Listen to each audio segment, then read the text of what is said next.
serious constitutional, technical issues, and many more issues, substantive issues with this case. As a result, I've advised him not to make any allocution based on his appellate rights at this time. Well, you may give him advice, but I need to hear from Mr. Smollett directly because it's his decision. So, Mr. Smollett, do you want to say something, or would you rather not say anything? That's fine. All right. All right, we're at the end of the road here. This matter has been pending in the criminal justice system for 3 years, approximately. It's been approximately 2 years on this particular docket. We had an original indictment that was returned by the Cook County State's Attorney's Office.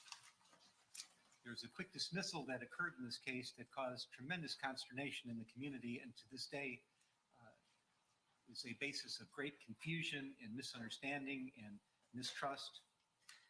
In any event, some things happened after the first dismissal, the only dismissal on the case after the first indictment. People were very upset. One person came forward in particular, and that person, of course, is Sheila O'Brien. Sheila O'Brien is a former retired appellate court justice in the state of Illinois.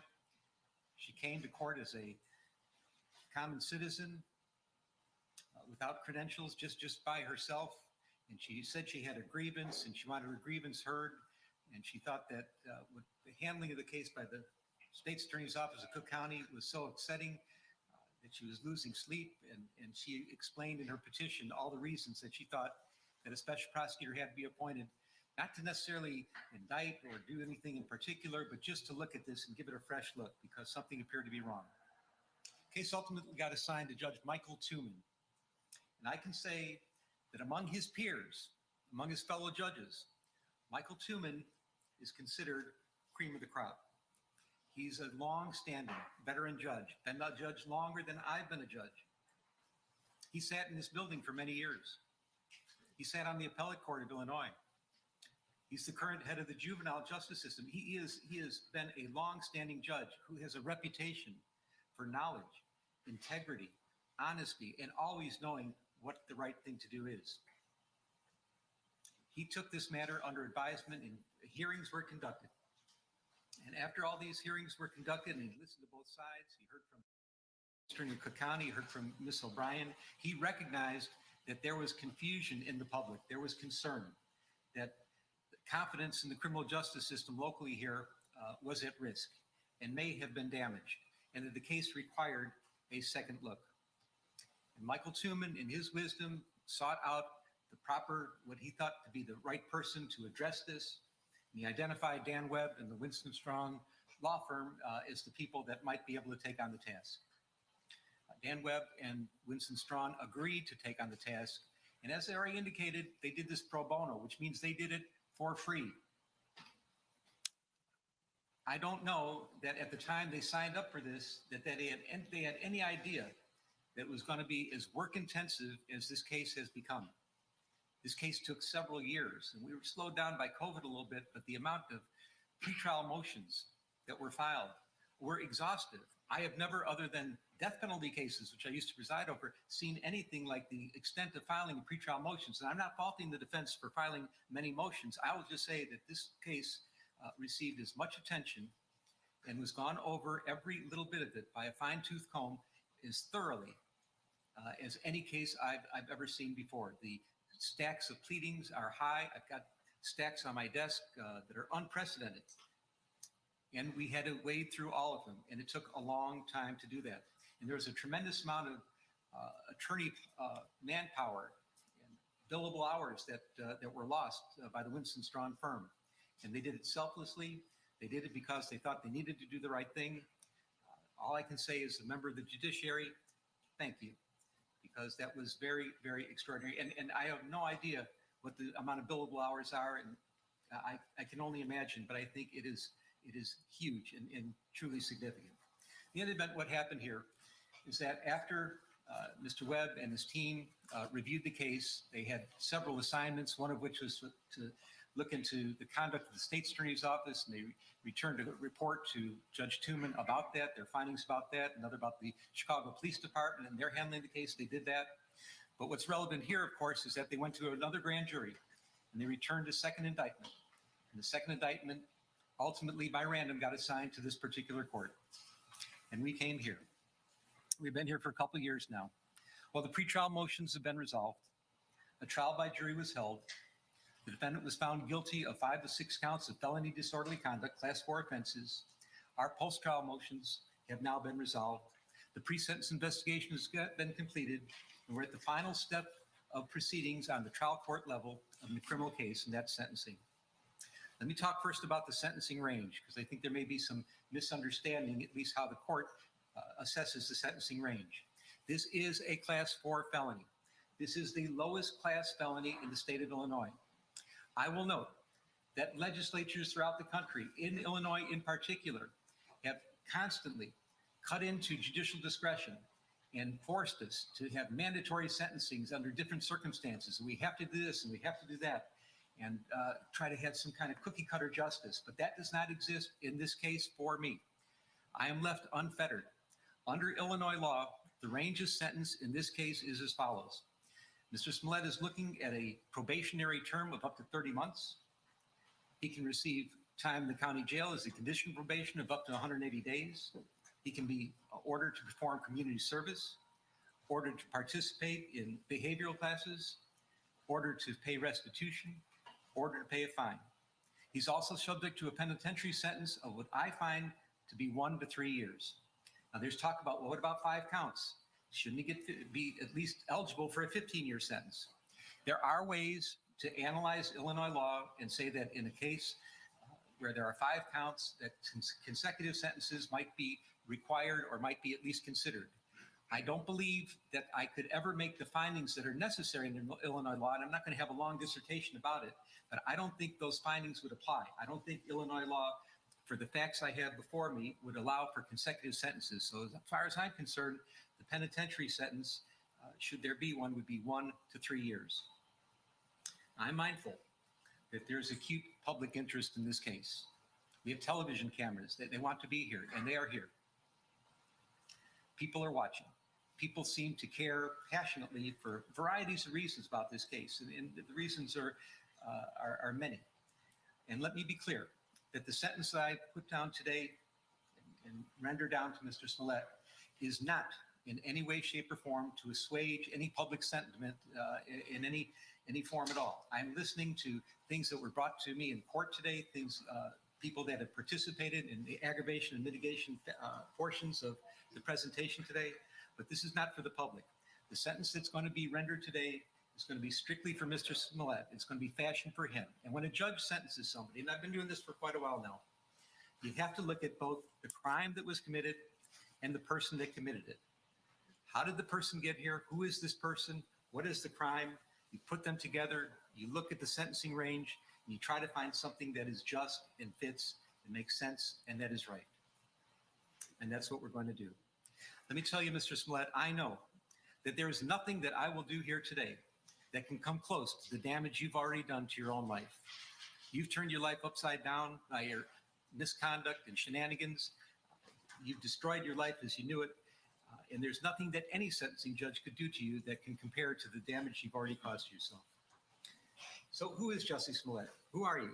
And how, out of all people in the world, did you get to be here, sitting in the courtroom in Chicago at a sentencing hearing, convicted of faking, hoaxing, racial and homophobic hate crimes? How in the world did this happen?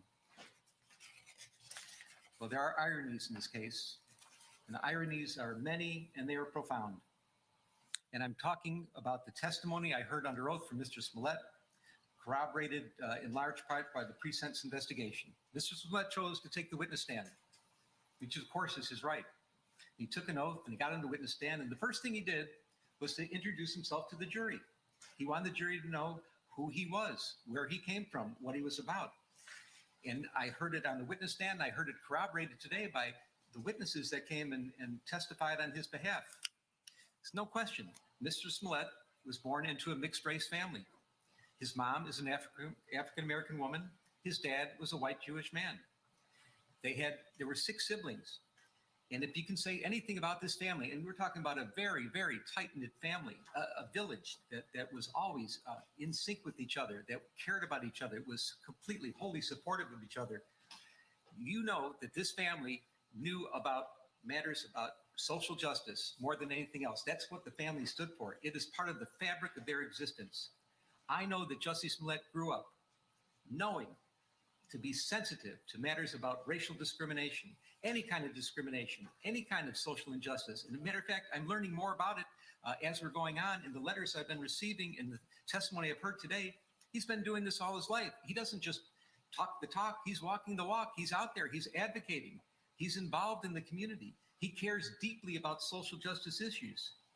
And for you now to sit here, convicted of hoaxing hate crimes, racial hate crimes, and homophobic hate crimes, the hypocrisy is just astounding. I don't know where to begin. I'll remember one thing that will always stick in my mind, and I've been involved in so many trials over the years, but something happened in this trial that it was remarkable, and it talks about your sensitivity to issues of social justice. You're on the witness stand. You're being cross-examined. Your liberty is at stake. It is your criminal trial.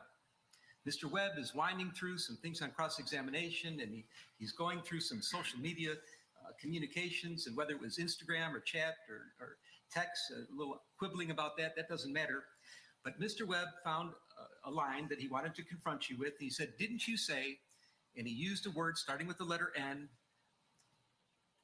"meet me at this place at this time," and I'm paraphrasing. And rather than just answer the question, which what a witness is supposed to do and expected to do in their criminal trial, you stopped the proceedings. You said, "Mr. Webb, out of respect for all the African-American people in this courtroom, you should not be using that word." And I was amazed, but it showed, and I'm not talking about the parrying and the gamesmanship that may go on between a prosecutor and a witness on the stand. That's not why I'm telling this, recalling this event. But what I'm talking about is how sensitive you were to any kind of slight, that anybody, if the wrong words come out of somebody else's mouth, you're going to get up and speak up and complain about it and make sure that they know that they're not behaving the way you're supposed to behave. So you know better than anybody else that these are serious matters. They're serious to you. They're clearly serious to you and as your whole family. And for you to be here now, convicted of these hate crimes, it's just astonishing. Faking hate crimes.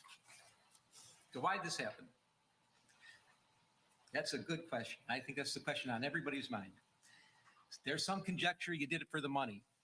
Frankly, I do not believe that you did it for the money. You were making, the evidence showed, close to $2 million a year when this happened. I don't think money motivated you at all. But the only thing I can find is that you really craved the attention, and you wanted to get the attention, and you were so invested in issues of social justice, and you knew that this was a sore spot for everybody in this country. You knew this was a country that was slowly trying to heal past injustices and current injustices and trying to make a better future for each other. And it was a hard road, and you took some scabs off some healing wounds and you ripped them apart for one reason. You wanted to make yourself more famous, and for a while it worked. Everybody was talking about you. The lights are on you. You were actually throwing a national pity party for yourself. And why would you do such a thing? Why would you, I understand you crave the attention so much, but why would you betray something like social justice issues, which you care so much about? And the only thing I could conclude is that, and I acknowledge there are wonderful sides to you. There are very giving and charitable and loving sides to you, but you have another side of you that is profoundly arrogant and selfish and narcissistic. That's the only thing that can be concluded. And that bad side of you came out during the course of all these events. Let me talk about hate crimes for a minute. I've been a criminal judge for many years, and I've heard many victims of crimes testify in front of me. And any victim of a crime, no matter what the crime is, they are demoralized by what happens to them. It doesn't matter if you're injured unjustifiably, if somebody hurts you and it maybe cripples you or damages you in some fashion that's going to be long-standing injuries.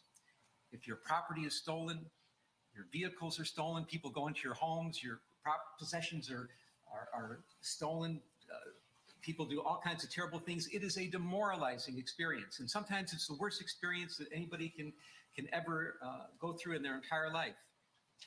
And then if it turns out that the motivation for the criminal to do something bad to you was because they hate you because of your race, because of your ethnicity, because of your gender, your sexual orientation, your religion, your age, your disability.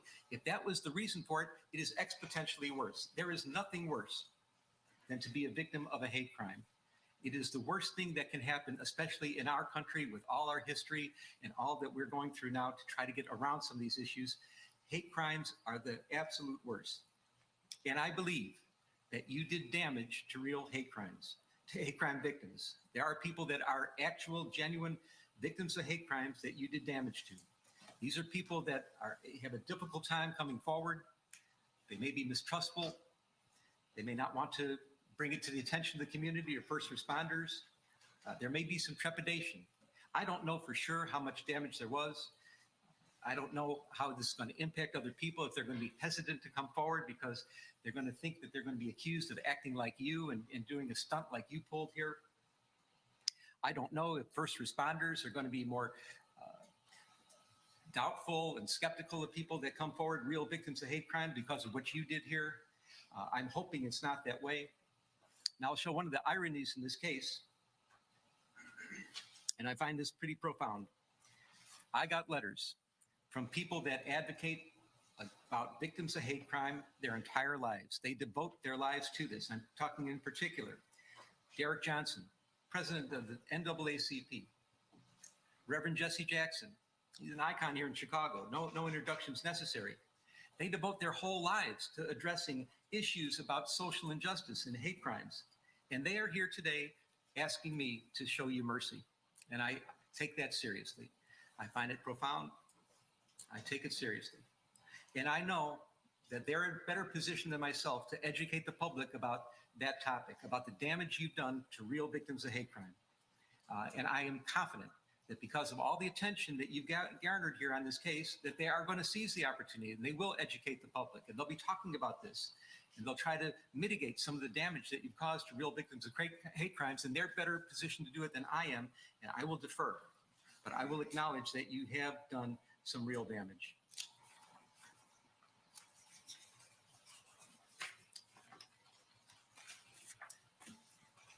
I want to talk about your premeditation.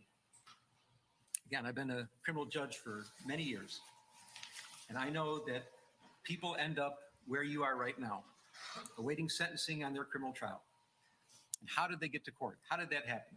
There's some people that wake up in the morning, they have no intention of doing anything wrong. They're not looking to do anything criminal. That's the last thing on their minds. But there are crimes of impulse that happen. Road rage, a barroom fight, bumping into somebody. Words are exchanged that somebody finds insulting, and sometimes weapons are available, and the results can be horrific, and they can be permanent. And people are sitting here and they're wondering themselves, how did I get here? I wasn't looking for trouble, but trouble just seemed to find them, and crimes and impulse. And when I'm saying that I have to put the person and the crime together and try to mix them and understand who it is that committed this crime within the sentencing range, and that's part of my job to do, I consider how the person got here. So, but this is not a crime of impulse. There are also crimes of opportunity. Walking down the street and somebody they left the keys in the car with the motor running, and they take the car. Or they're in the department store and they see someone put the credit card on this side and they go to adjust their baggage on the other side and grab the credit card. Those are crimes of opportunity. They didn't wake up thinking they're going to commit a crime, but something just looked too tempting to them. They use very bad judgment, and then they get in trouble. They get caught, and here they are. But then there are crimes of premeditation. Mr. Smollett, that's what you are all about here, crime of premeditation. You did wake up in the morning thinking you were going to do something bad and something wrong. And I know more today about this than I ever did before, that there are some wonderful things about you. And I know how people, they cherish you, and they cherish your relationships, and they cherish the good works that you've done. And they love you sincerely and deeply. And they're not faking, they're not lying when they talk to me about their feelings about you and the good things that you've done. But you had that dark side, and this is what happened here. You premeditated this case to an extreme that's amazing. You wrote a script. The script involved words. You're going to encounter me on the street, yell out empire, N-word, F-word. You're going to hit me. You're going to beat me up. You're going to put bleach on me. You're going to put a noose around my neck. That's a script that you wrote. Now, it's not a good script, especially for Streeterville in Chicago. It's questionable, but it's a script that you wrote. You picked out the actors. You chose the Oceandero brothers. And why did you do that? Because you knew them. You trusted them. They idolized you. You're an established actor in a serious television production of Empire. They were kind of hangers on there. They're trying to get jobs as extras, maybe a little speaking part here and there, but you were mentoring them. You were helping them. They wanted your advice. They would do anything for you. They thought you were one of the greatest people in the world to know and that you could help them in their careers. They're in great shape. They gave you a little advice about diet and exercise, but they idolized you and they would have done anything for you. And you chose them because you knew that you could trust them, that they were loyal to you. You paid them in advance by check. Not necessarily a good idea, but it was your idea. It was part of the plan that you would pay them in advance. And the check was out there. The check was shown into evidence. That was part of your premeditation. You chose a date. You chose a time. You chose a location. You had props procured. You gave them a $100 bill and had them get the supplies. What are the supplies in this case? Get masks. Nobody should see you. We're going to say that you're white, but obviously the Oceandero brothers are not white. We're going to cover your faces in masks. We're going to have a red hat because that's going to indicate MAGA country. We're going to get a rope that we're going to use as a noose. We're going to procure some bleach. You're going to have the supplies. And then you had all that together, and then you did rehearsals. You picked them up and you did drive-bys. You drove around and around the block. You picked them up in Lakeview in their neighborhood, and some distance away, you went to Streeterville where you were living, and you showed them. You're going here, you're going there, and you're going over the lines. You're going over the script with them so they would memorize the script. You're indicating which brother. You're the one that's going to hit me. You're the one that's going to put the noose around my neck and pour the bleach on me. This was planned. This was premeditated to the extreme. And I find that your extreme premeditation in this case is an aggravating factor today. Let's talk about the incident itself. It's all set up. The Oceandero brothers are on board. Your plane is running late. Now, you had a chance right then and there to think, okay, I'm really late. I'm 4 hours late. This can't go down. It's freezing in Chicago. We're on the verge of a polar vortex. You might have just thought about it and said, maybe it's not in the cards. Maybe the karma is wrong. I shouldn't be doing this. But no. You double down. You start communicating with the brothers through social media. Now, whether it was by texts or chats or Instagram, public or private, one way or another, you kept in touch with them. And there was some quibbling about the specifics about how you kept in touch with them, but they knew what time you're coming in. And now the time is pushed back to 2 o'clock in the morning in the freezing cold weather. It's double digits below zero at 2 o'clock in the morning. You have to have a reason to be out on the street. And the reason you chose is you come up with the story that you needed to get some eggs at Walgreens at 2 o'clock in the morning. If not that, you're going to go to Subway and get a sandwich and the salad and get something to eat at 2 o'clock in the morning in the freezing cold. You did one more thing. You got the Oceandero brothers. Now they're on board with you. You're using them as your patsies. You have your friend, you get your friend Brandon on the phone, and here's a man, professional man that's trying to help you in your career. You're not sure what town he's in, if he's in Australia or not, but you get him on the phone, and he's going to be your patsy also, because he's going to listen and be around on the phone to hear that you're being attacked by somebody. Now, he doesn't know what's going on, that it's really not an attack, but he's going to be able to corroborate your story. So you're getting that together. You got Brandon on the phone, you're out on the street ostensibly to get some Subway, you get some Subway, and you're walking to where this is supposed to take place. Now, the Oceandero brothers, they're getting ready too. And they're doing this because you wanted them to do it on the sneak. No cell phones involved. Make sure nobody sees you get there. And what they think is some kind of clever way of getting there They have an Uber pick them up from their home in Lakeview. They take the Uber to Old Town. It's a different neighborhood. They get out of the Uber and they get into a cab. Now the cab is supposed to go to Streeterville, but not to the scene where this is supposed to happen, a few blocks away.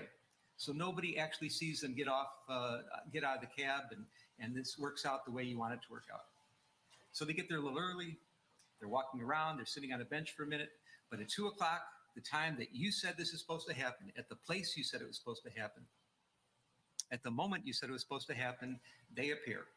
So you're talking to Brandon on the phone. You have your subway in hand, and they follow the script. Hey, Empire, word with the letter N, word with the letter F. There's a scuffle. They pour bleach on you. Brandon's listening to this. They attempt to put a noose around your neck during the scuffling. You're getting a little abrasion and scrape on your face.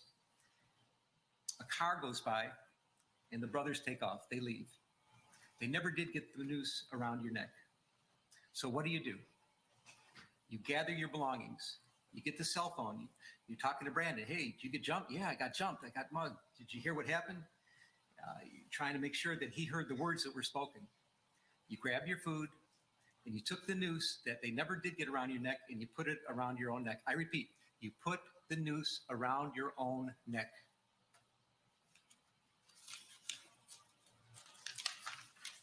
You go home. Video footage shows that when you walk into your residence, you have this noose dangling loosely around your neck. You go into your apartment. The police are called. The police arrive. The first officer on the scene is Chicago police officer Mohammed Beg, in full uniform, the first responder of the first responders. His body cam is on. He sees you. And now he sees that that noose is around your neck, but it's not the way that you walked into the house. Now the noose is up at your throat. You've maneuvered the noose, and you've made it look worse than it was. This is part of your plan. Officer Beg asks a simple question: what happened? And then you start to lie. And you haven't stopped lying ever since. You've been lying and lying and lying about this case, and that's why you're here today. You want to fake an incident on the street, try to get some attention at work, try to have somebody else feel sorry for you. That would never have got you here. The problem was you lied to the police, and you caused all kinds of consternation. You caused a major investigation to take place, which got many people involved and caused great stress throughout the city and throughout the entire community here. And that's the problem. That's why you're here now. Those were the crimes you're convicted of. Not the shenanigans out there, but the lying about it, making it up. And that's why we're here now. You repeated your lies at the hospital. 6 counts were put together. The jury found you guilty of 5 of them. One was a little bit different than the others, and I understand that. Let me say, from my vantage point, and I was obviously here at every stage of this trial, I thought the jury's verdict was accurate, correct, wholly corroborated, but what could only be described as overwhelming evidence of guilt against you for lying. That's the crime you're here for, lying to the police. Well, Officer Beg took this very seriously. He said, that's a horrible thing that happened. And he started the process of police investigation. Detectives got involved. You ended up at the hospital. All things were starting to happen, and this word got out. And you're not just any person. You have a little bit of celebrity about you. You were known in some circles as a very competent actor, a really good actor in a very serious television production called Empire, and people knew about this. And because you're a celebrity and because you've been so active in all these social justice causes, and this is what is so unbelievable about this case, that you of all people are here convicted of hoaxing hate crimes. You who know better, who are out there in the world trying to be something for the good in social justice causes, that you ended up here right now like this. It's crazy. But you know people in high places, elected public officials. They reacted. You knew mainstream journalists. They reacted. You became the first page, your front page news. You're talked about in the halls of Congress. People are talking about making laws to prevent what happened to you to happen to anybody else. People on mainstream media are decrying what happened. What kind of country is this? How could they do this to Jussie? We know Jussie. He's such a gentle guy. He's the guy that was described to me by all the family and friends that I heard from today. And I believe that Jussie exists. But you use them as your patsies too. They were giving you the national pity party you wanted. They're putting you on the front page. All the attention is on you. People talk about social injustice. Your name was coming up first, which is exactly what you wanted. But you used them. If anything, people in those positions, elected public officials, mainstream journalists, their credibility is everything to them. And you didn't care that you might be damaging it. You did damage to them because, again, there's a side of you that has this arrogance and selfishness and narcissism that's just disgraceful. And your plan worked, of course, until it didn't. We're in Chicago. You lived here for 5 years, working on the Empire show. And you have to know, as well as anybody that lives in Chicago, that Chicagoans, they love their city. They're fiercely loyal to the city. And believe me, Chicagoans know we don't all agree with each other on a lot. There are all kinds of disagreements on what our city should be, what the vision should be for the future. There's even disagreements about what our past was like. But despite all the disagreements and all the things that are not right with Chicago, it's sweet home to Chicago, to the Chicagoans. Chicagoans are fiercely loyal to their city. But Chicagoans have one thing in common that they agree on, that there's no misunderstandings. Everybody's on the same page. And that page is crime is a problem. It is a major problem. Nobody disagrees. And we know that police resources, they are valuable. They're limited. Detective resources are precious, and they cannot be squandered. And what you did, because you were selfishly, arrogantly, and narcissistically bringing attention to yourself, it's the only reason you could have been doing such a crazy thing that you did, was you took away a lot of resources from other places, from other real victims of real crimes. You used up the police resources for your own benefit. And that's a big problem here. What you did is you created what we call around here a heater. What's a heater?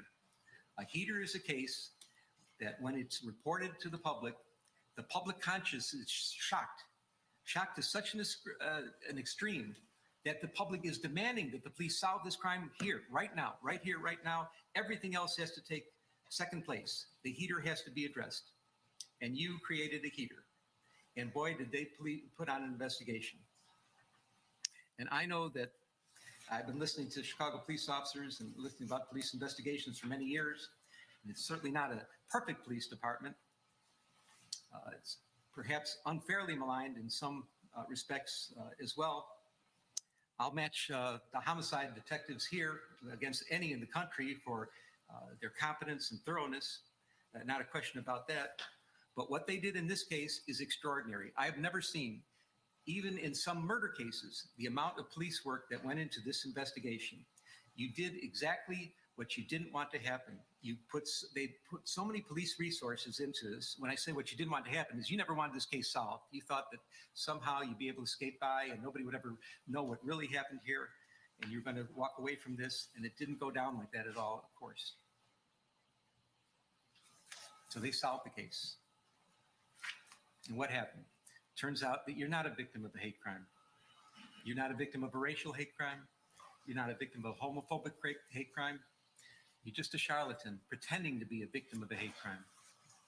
And that's shameful, especially from the family you got brought up with your family values. It's so sad. The damage you've done to yourself is way beyond anything else that can happen to you from me or any other judge that would be sentencing you in this criminal case. You are now a permanently convicted felon. Your family who loves you and supports you, I only want to use the word forgive because forgiveness isn't even necessary. They're with you so much. They're so tight-knit, but you have to live with the fact that you really put them through a ringer. You've embarrassed your valuable friends in high places, the elected public officials, people in the media. You've embarrassed them. You have to live with that. I don't know if those relationships can be repaired. You've become toxic in your own workplace. Your career future is uncertain at very best. It was really on a rocket ship to success, and now you've turned yourself into riches to rags, and it's so unfortunate. Your very name has become an adverb for lying. And I cannot imagine what could be worse than that. People talk about situations where somebody's lying and trying to manipulate and maneuver a story, and your name comes up as, oh, pulling a Jussie, something like that. That's awful. You're the butt of jokes. Comedians, mainstream talk show hosts, they make jokes about you. They do sketches about you. I can't imagine anything worse than that. Now, this is all self-inflicted. These are things you did to yourself. This is self-damage. Well, some people may think that what you did is funny, and there's some room for humor or jokes about it. But I assure you, this court does not. I don't think there is anything funny at all about hoaxing and faking racial hate crimes. Hoaxing or faking homophobic hate crimes. I think that is disgraceful. There is nothing funny about it. There's no humor in what you did whatsoever. All because you're selfish, arrogant, narcissistic. At least you have that side in you that came out through this case, and you kept doubling down and doubling down and doubling down. It's not funny. It's not funny at all. And I'm your sentencing judge, and I don't find it funny. So where are we at? We're at the end. You are convicted of a Class 4 felony.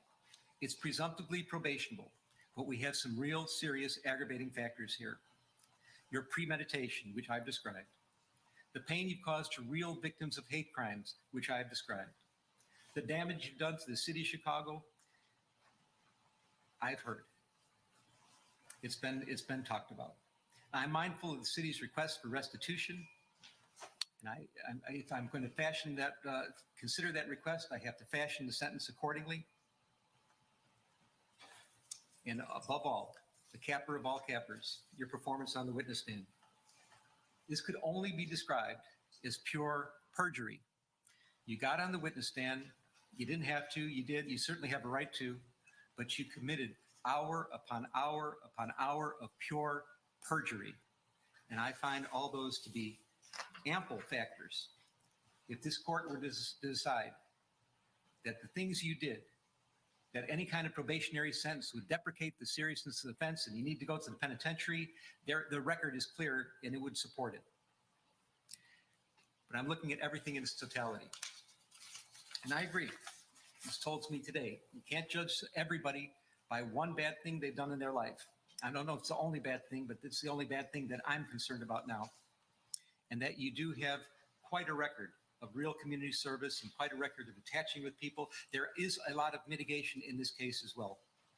And I'm mindful of the pleas of mercy, particularly from people that are in the arena of dealing with social justice issues, that are fighting, seriously fighting, not playing around, not doing games like you were doing, but seriously fighting for matters involving hate crimes of all sorts. And they're asking you for mercy as well. So I'm trying to consider who you are as a person, how you got here, how somehow you strayed away from your family values. You let that dark, narcissistic, selfish, and arrogant side come out, and you persisted with it for years on this case. I'm fashioning the following sentence, and here's your sentence. I'm sentencing you to 30 months felony probation, and the probation is going to be to this court. You're going to be allowed to travel wherever you want. You do not have to live in the state of Illinois.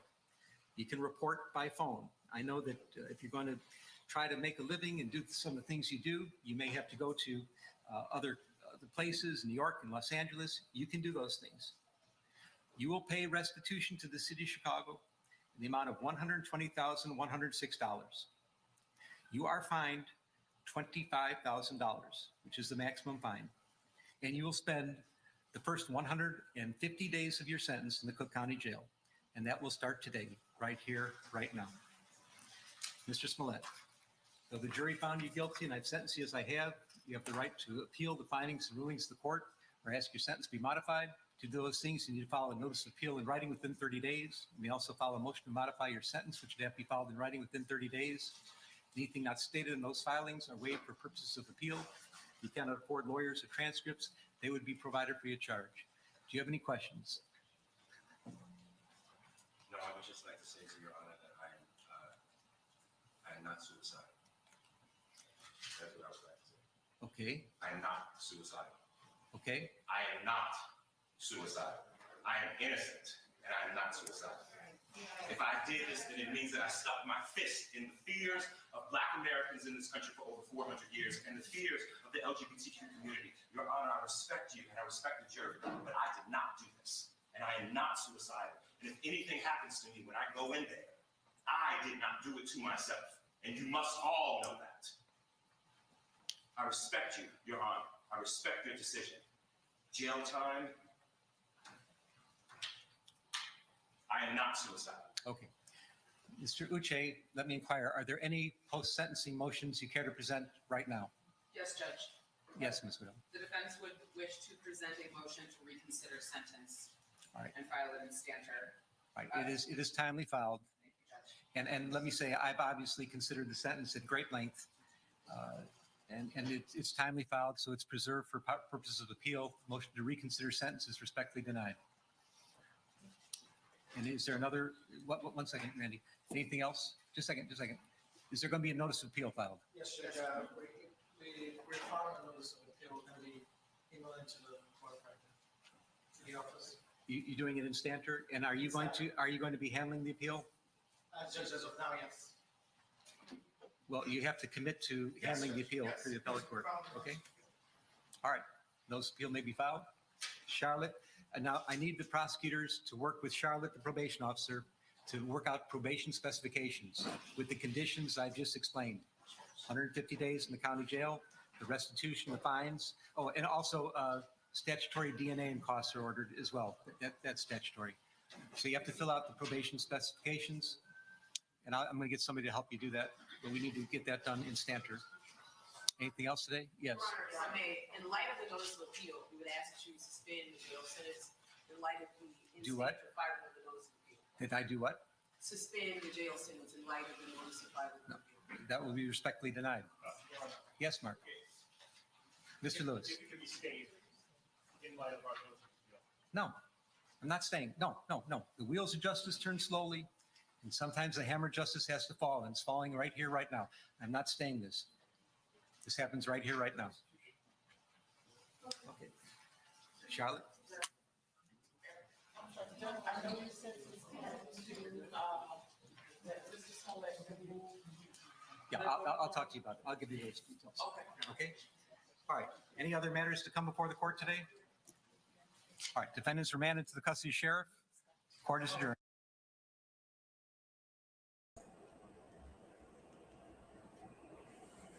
Wow. Holy oh my God. We got to talk about this, you guys. We got to talk about this. What's up, everybody? You know, this is Nathan Daly. I'm the law enforcement translator, you guys. I give insight on law enforcement related issues, giving my perspective. You guys, welcome back to the channel. What you just witnessed was some bullshit. I'm gonna be honest with you. The man should have got at least 2 years. He didn't even get a whole year. A whole year. Some of you guys were calling it out. He got 150 days in jail. I think that's about approximately 3 to 4 months, maybe tops. And then 30 months felony probation. He has to pay 120K restitution, and he's fined 25K. What do you guys think? What's going on? You guys are going in on the you guys are, shout out to Mr. 4044. What's good, brother?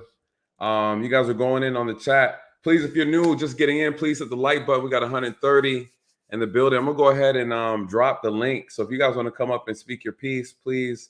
Shout out to the moderators. Thank you guys so much for moderating the chat. If you guys are interested in coming up, I'm gonna go ahead and put the link in. Hold on 1 second. And then we got to talk about this. Let me read these super chats real quick. Shout out to my main man, Uncle Stu. Thank you so much, Uncle Stu. If you're still in the chat, I appreciate you, brother, for dropping this.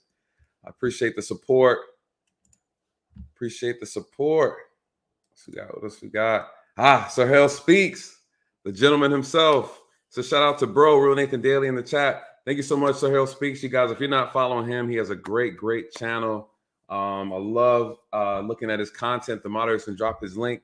For those who are unfamiliar with him, he's a phenomenal content creator. Definitely enjoyed debating with him. We have some good discussion. So thank you, brother. I appreciate that support. You guys, there is so much going on. Beat is a plant-based pre-workout that quickly increases your body's nitric oxide levels. Hold up. Watch this, you know. Sorry, this YouTube stuff. All right.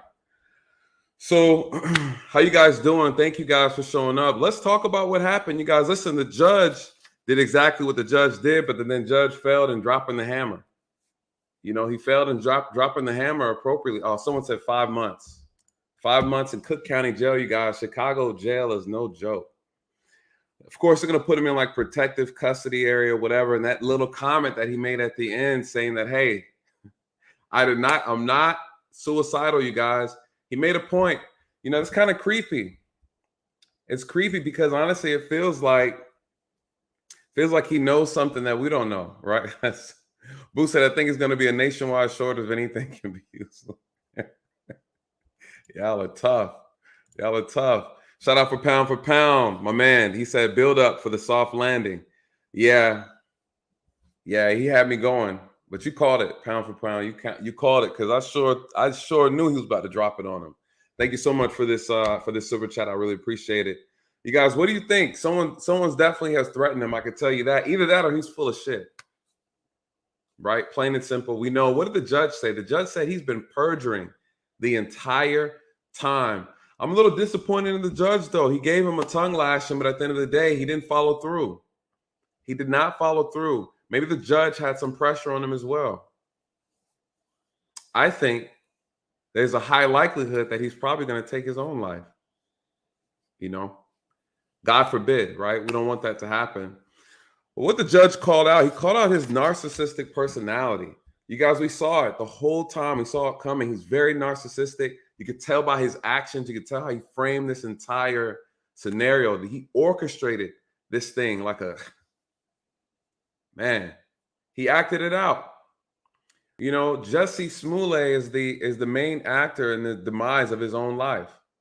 You know, he put all this stuff together. And, you know, listen, when I was telling you guys he turned this place upside down, look what he did. He took advantage. He showed something very, very scary about this country, about how we're so easily moved and manipulated emotionally, you guys. Jussie showed that. He showed that. He's still around talking about he's innocent. You know, he showed how sensitive this country is when it comes to LGBT, when it comes to race, right? You guys, I remember when this broke out, it was all over the news. People were standing up, saying all this stuff. What did he do? He was framing Trump supporters. Look how easy it is to make a false allegation and people take and run with it. You guys, it's very dangerous. Nobody was asking questions. It took his word for it because he's a double minority, right? Look at all the money and the attention he garnered from that one lie that he orchestrated. Look what he did. He put himself at the top of the mountain. People were giving him opportunities simply because they felt sorry for him. Listen, he knew he could weaponize that. He knew he could weaponize hatred and be profitable. Where did he learn that from? Where did he learn that from? He shouldn't have got no time. Why do you think he shouldn't have got any time? Does anybody in the chat think he should have gotten no time at all? Anybody? Appreciate it, Rashawn. I appreciate the super chat. Anybody think he should have got no time? No, he should have got time. He didn't get enough time. What's good, Dre? What's good? You know, he should have got more time. What the judge say? Because I was taking notes because I wanted to recap a little bit on some things. I want to get what you guys. I want to hear what you guys have to say about this. He pointed out something very interesting. He called him a hypocrite. He said, this is Jussie Smollett. This gentleman is supposed to be speaking on behalf of social justice. He's a social justice warrior, you guys. He's always talking about what's happening in the Black community, about racism. He's talking about white supremacy. He's talking about the LGBT community being harassed, being mistreated, right? He's an advocate for these causes, for these social causes. The irony, the hypocrisy behind his actions. You guys, he learned this from someone. Where did he learn it from? Being able to use the hatred of the country, using the immaturity of the country and the people, the ignorance of the people, and use it. He weaponized it and used it against them, right? He used it against them to boast his popularity. You guys, everybody's doing this. We see this from our social justice warriors, the ones current today, active participants. They do the exact same thing. They utilize the death of a black man by the hands of maybe a white officer in order to capitalize on it. You have people walking around waiting to cut a check. They can't wait for a black body to drop so they can take advantage of it. It's profitable. You guys, hatred, division, dysfunction is profitable in this country. And if you so happen to use it properly, guess what? You can make a fortune. You can make a fortune. I got a video coming out this week about one of the officers who was involved in the Breonna Taylor shooting. He's about to drop a book on March 15th. You guys, he's going to make a killing. You guys, Black death is very profitable in this country, especially by the hands of a white person. He hired two brothers or two friends, these Nigerian guys, right? Told them to act white, put on a MAGA hat, a red hat, so they think that you're a Trump supporter. Pour bleach on me. Tie this noose around my neck. You guys, that's sick. It's sick. It's sick. Lucchese's right. This country rewards bad behavior. Absolutely. Ignorance is profitable and you can manipulate people on their emotions. What else did the judge say? I thought that was powerful. The judge gave a powerful speech, you guys. I'm sorry. He gave a powerful speech. And listen, the reason why he did it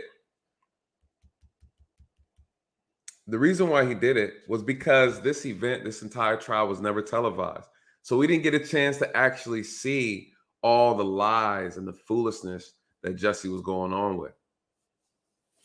You know, Gabe has a good point. Jussie got away because of LGBT. Possibly it's a powerful community. What else did he say? He called out his race. He said, listen, you're Black and you're Jewish.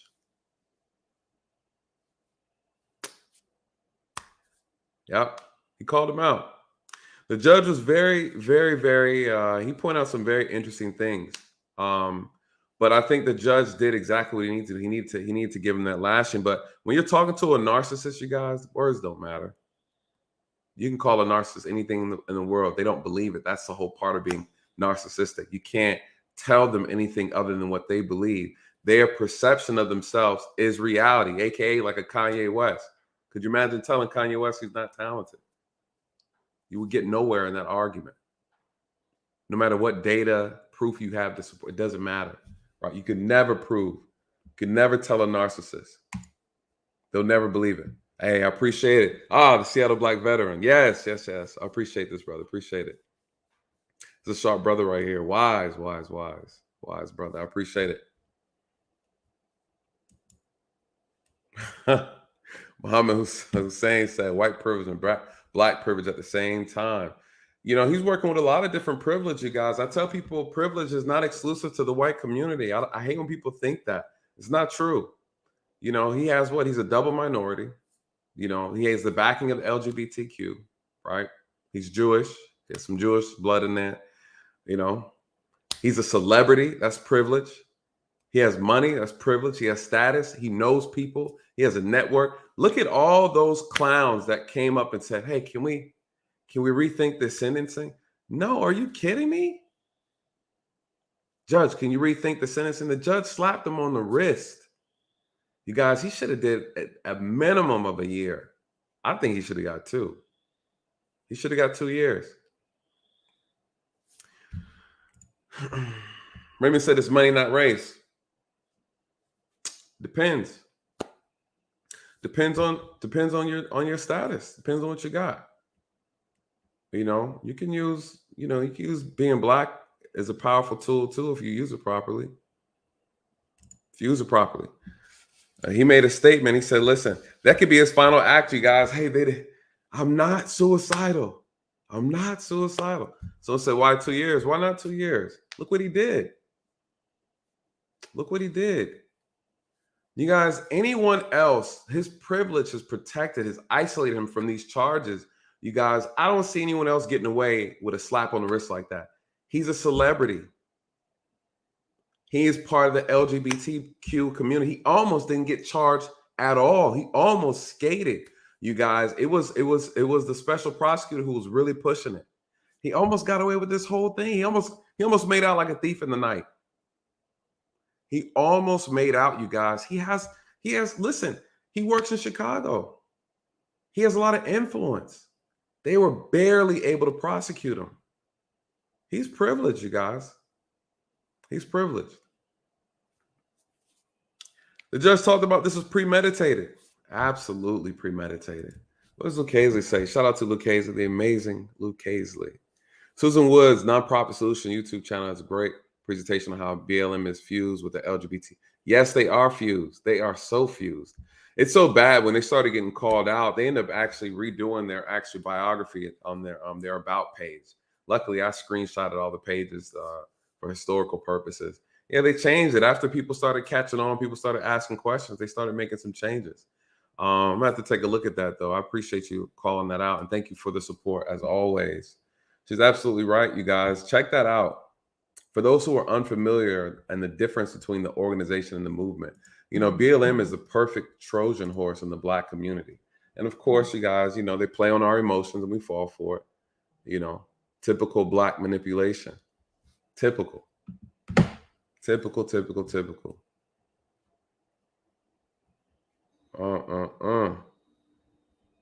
What about Kim Fox? What about Kim Fox? Let me go through here. Shout out to B9, it's the big homie. Shout out to B9, shout out to B9. That's the big homie. What's she say? What's she say? I filmed with Jussie on the show Empire on several episodes. The person that was convicted today, that is not the person I know. Unreal. You know, I appreciate that. Oh, someone dropped the Cash App. Oh, you guys, listen, I really appreciate the support, you guys. This really means a lot. Let me shout this person out for sure. Diana, thank you so much. She said, coffee on me. Yes, you guys, listen, you guys, if you guys don't know me, I am a cookie. They used to call me the cookie cop after my whole thing getting out of the hospital, talking about cookies and cupcakes, you guys. So I treat myself often to, you know, cookies and donuts. I made a promise to myself I'd never buy donuts in uniform though. So I always kept that promise. Never buy donuts, but I love Krispy Kreme and I'm always up in there when it's hot, for sure. So baby girl saying she knows him and that's not him. You know, I get what you're saying.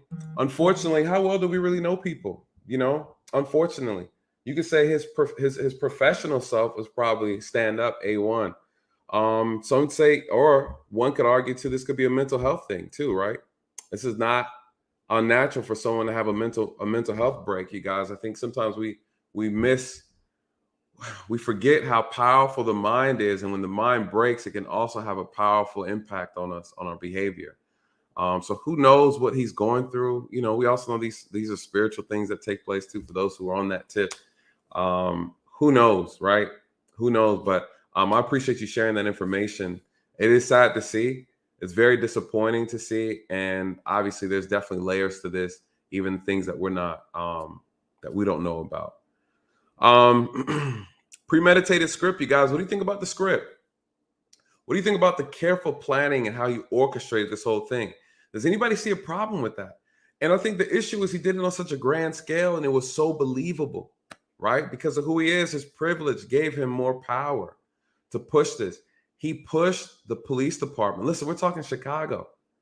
They have real crime to deal with, murders almost every weekend, shootings all the time. They wasted so much manpower chasing behind this celebrity. It's unacceptable, you guys. Unacceptable. I wonder how the officers feel. I wonder how the investigators feel. I wonder if they had them come up and testify and say, hey, listen, you're taking away from people who live in this city, who aren't as privileged as Jussie, who can make up this wild, extravagant story only for it to be false, and then turn around and just be like, my bad, you guys. My bad. The judge said he was perjuring the entire time. Should have got 2 years. Sorry, should have got 2 years. on board Millennium Mark TV talking about, he said, you know, the craziest thing I can see coming from this is going to give a talking point in a way of saying that there's no injustice in the system because he got a slap on the wrist. Yeah, I can see that. It shows where there's the weakness in the justice system, where there's room for people to take advantage of it. Listen, I just dropped a video with what's his name, the singer guy, light skin guy, Chris Brown, right? He had a lady accusing him of sexual assault, about to hit the brother for $20 million off of a lie. And if you read the lawsuit, the way she orchestrated her story too, you guys, it's sick, man. She should be held accountable for that. She should be punished for that. You should be disciplined for that. Jail. You know, I believe the same time that person would have gotten for the crime that you accuse him of is a crime that the liar should get in exchange. If this was real and those two brothers who he stated assaulted him, right? Say they were some Trump supporters, say they were white, say this was a real hate crime. How much time would they have gotten for committing this crime? Right? How much time? And then to know that you lied about it, should he not be subject to the same amount of time? You guys, come on. Like, what? He almost got away with this. Hola. What's up, brother? I'm gonna bring you up. What's good? What's going on, man? Hey, what's going on, brother? Good to see you. I saw the link. I'm like, I gotta stop by and say what's up to my brother, man. What's going on? Ain't nothing much, Chief. What you got from me? What you think about this whole situation? With the man, I just think, man. Hey, them two brothers were Nigerian, man. I just want to point that out. I know. I just think it is what it is, man. We don't get no slacks, man. Unfortunately, that's just the reality, man, for men. And the society we live in, no slacks. We have to overcompensate in so many ways, man. That's true. And I just don't feel, my rhetorics with this space. I don't think we have room to be complaining. We got to stay on our toes at all times. I think it weakens us. I think we should point those things out, but we have to make sure we maintain our frame at all times because any kind of weak spot, they come right in. It's easy to point fingers. It's easy to complain because, again, we're humans. We're emotional beings as well, right? And we need to be protected. But I just want to make sure that we're making sure we're maintaining and not leaving any kind of open wounds where the enemy can keep coming in, I agree. Just in general, you know. But yeah, this story was kind of predictable. Not so much, but to some extent, after the first breakout of the news, right? Right.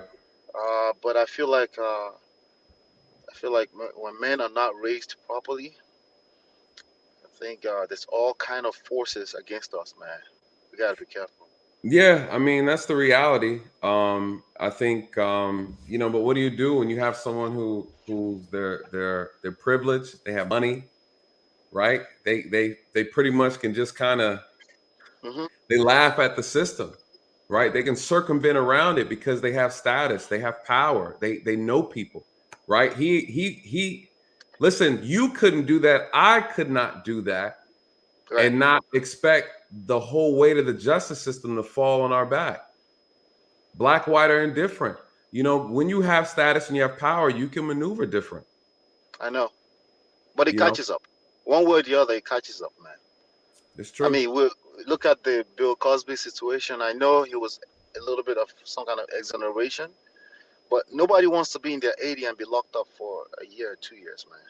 Then you got to mind your behavior, right? I think at the end of the day, always. No one really cares about the excuse about the age. It sucks. Now I might feel for you because I'm like, damn, you're 80 and you got to spend time in jail. Then my other side switches real quick and say, well, you should know better. This is what the judge was talking about with Jussie. He says, listen, you're a social justice warrior, right?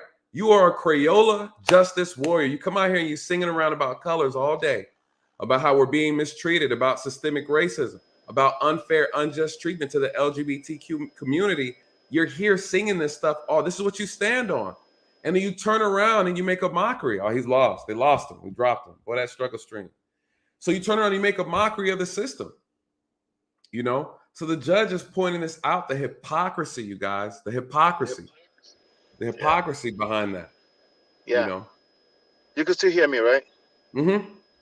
Yeah, that's some of that I want to keep my foot on the neck of men because I love them. The society does not tolerate, the society we live in does not tolerate us to complain because it creates an open spot for the enemy to come in. I don't think 100 at most you're going to be around here for 100 years if you're fortunate, right? That's not a lot of time, especially if you're already 30, 40, right? Right. We got to stay on our toes. There are ways to move. There are ways that power moves. There's ways. I want us to pay attention more so to those things. If we need to complain, need to cry a little bit, that's fine. But just make sure you keep your eyes on the ball and not, and not put too much focus on nonsense. I think all of them are victims. I think right and wrong is a real thing. I think putting too much attention on right and wrong is a way to fail too, because the society, the powers that be, they don't give a shit about right and wrong. Obviously, there's a method to the madness. That's the way it moves. You see a lot of people that are wrong they seem to get away sometimes. Right. And that kind of confuses us, right? And we don't know, does it work? Is there standards, right? I think we just keep paying attention. So I appreciate you, brother, for this platform. I've been coming here, but I haven't had a chance to. I'm always busy, so I have like a quick minute. I'm like, I saw the link, I gotta stop by. I appreciate you coming up, man. Yeah, anytime I do a live, man, feel free to come up, brother. Anytime. What's up? All Later, right. bro. All right. Yeah. All right, man. Drew, I see you, brother. I'm about to pull you up. What did the gentleman just say? He's saying, listen, love everybody. We all make mistakes. I get it. But in a world and a nation where we were supposed to live by rules, right? Nah, drop the hammer on them. Make an example out of them. You guys, excuses. This is the problem with the system now. You're showing people that as long as you know the right person, as long as you have money, as long as you have clout, as long as you have status, there's a hope at the end of the tunnel, right? This is the part of the system that needs to be corrected. Absolutely. We're talking equitable treatment.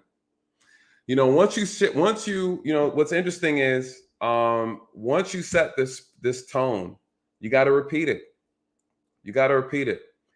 Someone said, did he lie to the police? Yes, he lied to the police. His whole story about what happened was lied to the police. He built this entire foolishness on the lie. So the police department is getting their money back. We know that. They're going to get restitution. He's getting fined $25K. He ruined his career. What did the judge say? The judge gave it to him, you guys.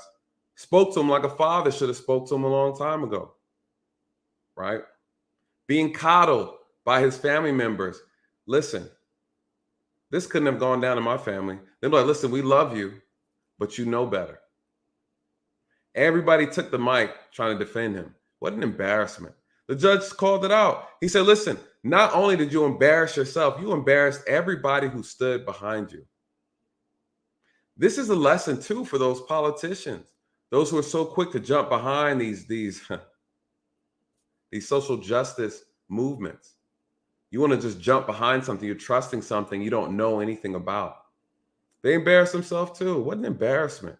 I'd be pissed, you guys, because they put their name on the line to try to back him. Listen, you guys, I remember this. I was in tune. Man, Drew, what's up, brother? What's up, man? Man, you gotta have to redeem Ola. Nate, look. You got to redeem Ola, brother. Come on. Yeah, Ola. I mean, that's my man too. You know what I'm saying? But Ola got a good heart. He does. I'm about to say that Ola has a big heart, man. But we know we're not on Black Man Unfiltered's channel, and I don't have all the fancy sound effects. I couldn't key the music. You couldn't key the Superman theme song. Ola said, I'm saving everybody. Right. What you think, though? What you think about this? What are your thoughts? I think it's unfortunate that his punishment couldn't be more stiff. Absolutely. That's my thing. I mean, people say, yeah, but you're so intense and you seem regimented. No, just with certain things. Rules are rules, and you gotta understand, you're black in America. Yep. Okay. You gotta play within the rules. Now, if you win, but you have to win by the rules. And my thing, I didn't understand. The judge was right too, because this is something I was wondering since the very beginning. Yeah. Here's a kid who was a star. Yep. And fast on his way to becoming a superstar. Yep. Fast on his way to becoming a superstar. And why? You didn't need it. You didn't need this. Nope. I couldn't understand it for the life of me. I mean, the judge was absolutely right with everything.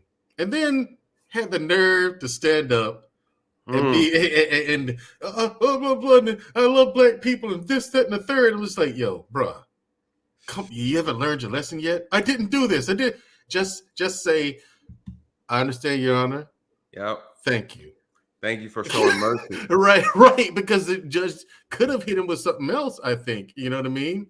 Yeah. I'm like, that's the part that got me. I'm like, yo, you still gonna stand on the square, man? Stop. It's crazy to me. I think the judge said something very profound. He talked about, this is something my father always told me, and he drove it home all the time, you guys. He talked about the power of your name. He told me at the end of the day, your name is all you have. That's it. It's all you have, And he says, when a person dies, you die twice, right? The first time when you physically leave the world, that's the first death. Second is by reputation. Right. And the second death comes when the last person who knew you is no longer living. You guys, that's the meaning of dying twice, And so when you are living here and you talk about your name and how powerful your name is supposed to be a representation of you, your word, a reflection of you, your family. I thought it was very interesting. He talked about his genealogy, right? He's like, hey, listen, you're black and you're Jewish, Really? Yeah, the judge dropped it on him. Didn't know he was black and Jewish. I didn't know either. Must be the curls. Something. I know his sister is she's a star too, but he would have surpassed her though. Had he not done this, he would have surpassed her and gone into superstardom because the judge laid it all out. You're a social justice advocate. Yes. You stand on these kind of things, on preventing this kind of stuff, and you faked it, and you made a fool out of everyone. Everyone had to know that he was going to get it. They were going to stick it to him for this one because it's pretty obvious this was a lie. It was very obvious it was a lie. Shout out to Dre. Dre saying, look, this set us back. It did set us back because now people are going to like what the judge say. The judge was clowning him the whole time. It was well-deserved, though. He said, listen, your name. He said your name. I have to write this down. This shit was powerful. He said your name is the adverb for lying. Whew. The judge sat up last night putting this together. It is, though. It is. Because do you remember Dave Chappelle in his stand-up routine? Yes. He went into this whole thing. Yep. You know what I mean? With Jussie.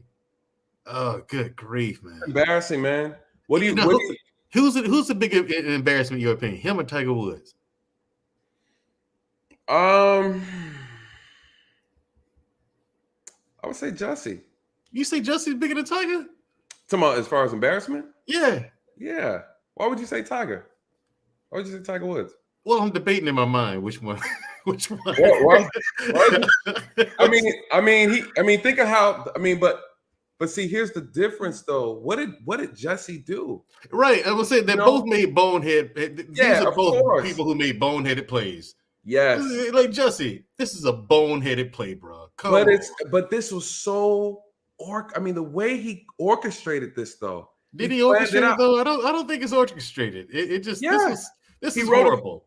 No, the plan didn't work. It didn't work. Execution. But he wrote a script. He wrote a script. No, he stopped. Yeah, he wrote a script. Yeah, he acted it out. They went and they acted out because they had them on camera. Going back to the scene, acting it out before the whole thing went down. Yeah, here's the thing. Wait, won't get me about this whole thing. All right, I can forgive the noose around the neck, but why did he eat the sandwich? I'm just listen. If I have cop friends because, like you, I'm a martial artist. Yep. And I'm a practitioner of Brazilian Jiu-Jitsu to this day, right? Right. So I got cop friends who take it all the time, and so we talk about stuff like this. I'm just like, yeah, but I'll be the cop, the detective in the room that would when we're sitting down talking about it, like you and I, if we're talking about something like this, I'm like, I'd be the guy that's like, why did he eat the sandwich? It'd be something no one else picked up on, and it's the most random thing that I'll notice, like that. Right. Like I'm just saying, wait, I'd ask that. I mean, it's sandwich, and it's good. It's good to ask. It's good to ask. You're right. I was just like, he got beat. He went out in what 12-degree weather. Yeah, and got beat up. Right. He had the wherewithal to pick up the sandwich. Yep. That apparently wasn't knocked out of his hand or stumped on or something. And he brought it home and talked to us. And right in front of us, he ate it. Like, wait, did you go back? I would have been like, did you go back and get a new sandwich? Or is that the same one? Same one. He just sits there and eats it in front of the cops. And he what people don't realize too is, the police cut the cameras off when they're interviewing him, and they should have never cut the body camera off. But he's a celebrity, and they're trying to, celebrities get leeway. Nah, and they shouldn't. That's the whole problem, right? Shout out to EB918. She said she met Jussie. He was sweet and gave me the best hug I'll never forget. Yeah, I'm pretty sure he's a great guy on a professional level, But again, the judge talked about his narcissism. His narcissism is a thing. But yeah, I don't know, man. I'm gonna drop you down. I'm gonna rotate you out real quick. So I got the back filling up. I'm gonna see what these folks talking about, and then no problem. And I'll bring you back up. No problem. All right, bro. All right, Mr. 444. I'm about to bring you up, brother. I'm about to bring you up. Gotta get your insight on this. Let me see. Hold on. What's going on in the private chat? I see you. Yeah. A man's is back there. Haven't spoke to him in a minute. This the brother right here. I'm about to bring him up. Listen, you guys, I just don't understand this concept. I don't understand this concept. When the judge talked about the power of the name, this statement, the message the judge gave, this last little 30 minutes that he gave, you guys, I feel like was so powerful. I know y'all were like, look, he's long stroking the whole movement. I get it. But I think what he was saying needed to be said. And I think it's something that needs to be dissected. I'm definitely going to bring it back up on another live stream and really break down what he said, because it was powerful. He talked about how these social justice warriors can manipulate Black people so easily. He had the whole community up in arms. Now, granted, some of us knew better. But a lot of us didn't. He had a lot of our women signing up for this cause too, you guys. He had a lot of our sisters signing up, looking real silly. What movement? Uh-oh. Social Seahawk fan, what movement? Jussie is a Jew more than he's Black. I didn't say it. Not necessarily movement, but he had everybody sipping the Kool-Aid, right? He had everybody sipping the Kool-Aid, you guys. He had everybody sipping the Kool-Aid. Yo. What's up? How you doing, Nathan? Hey, man, I'm doing good, man. Finally got you on the channel, man. It's every time I do a live, it gets so crazy in here, man. I never get a chance to get you up. It's okay, but I'll be in the bushes listening and everything like that, and I just had a little take on the case. It's just that when, first of all, he got a Jewish mother and a Jewish dad and a Black mother. So at the end of the day, he got both sides covered. He got the bases covered. Yes, he does. Number one. And now when you think about what the judge was talking about, he just gave his family high praises, and it's like he's basically apologizing to his family for what I have to do to your son. Yes. It's like you giving an open apology, you praising the family, you giving an open door and just letting them know that this not your fault, and you letting the world know you don't want the world to, you trying to put a hedge of protection over that family, because you don't want them to think that the blood is going to come downstream.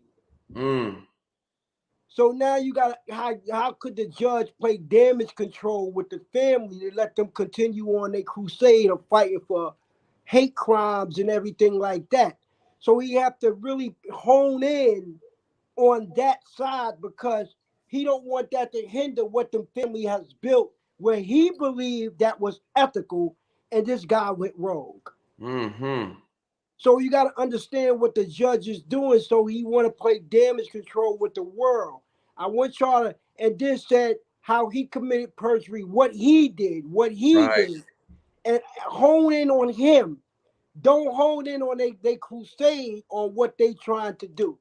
So the judge had to really, really understand how could he play damage control and let everybody focus on Jussie Smollett and what he did, instead of saying, okay, we don't want to believe nothing that you or your family bring to the table now.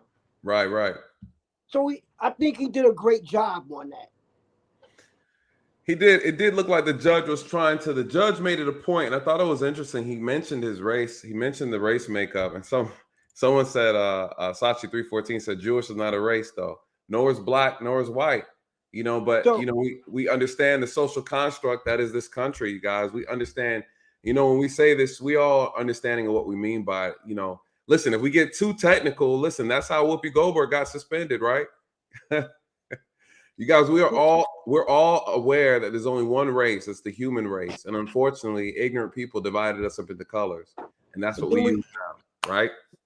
And then when you look at the case, it wasn't, highly media publicized. Like, no, it wasn't. It was blacks. We black people. We just see him do wrong, but we not gonna be at the courthouse. If he was white, we would have been at the courthouse.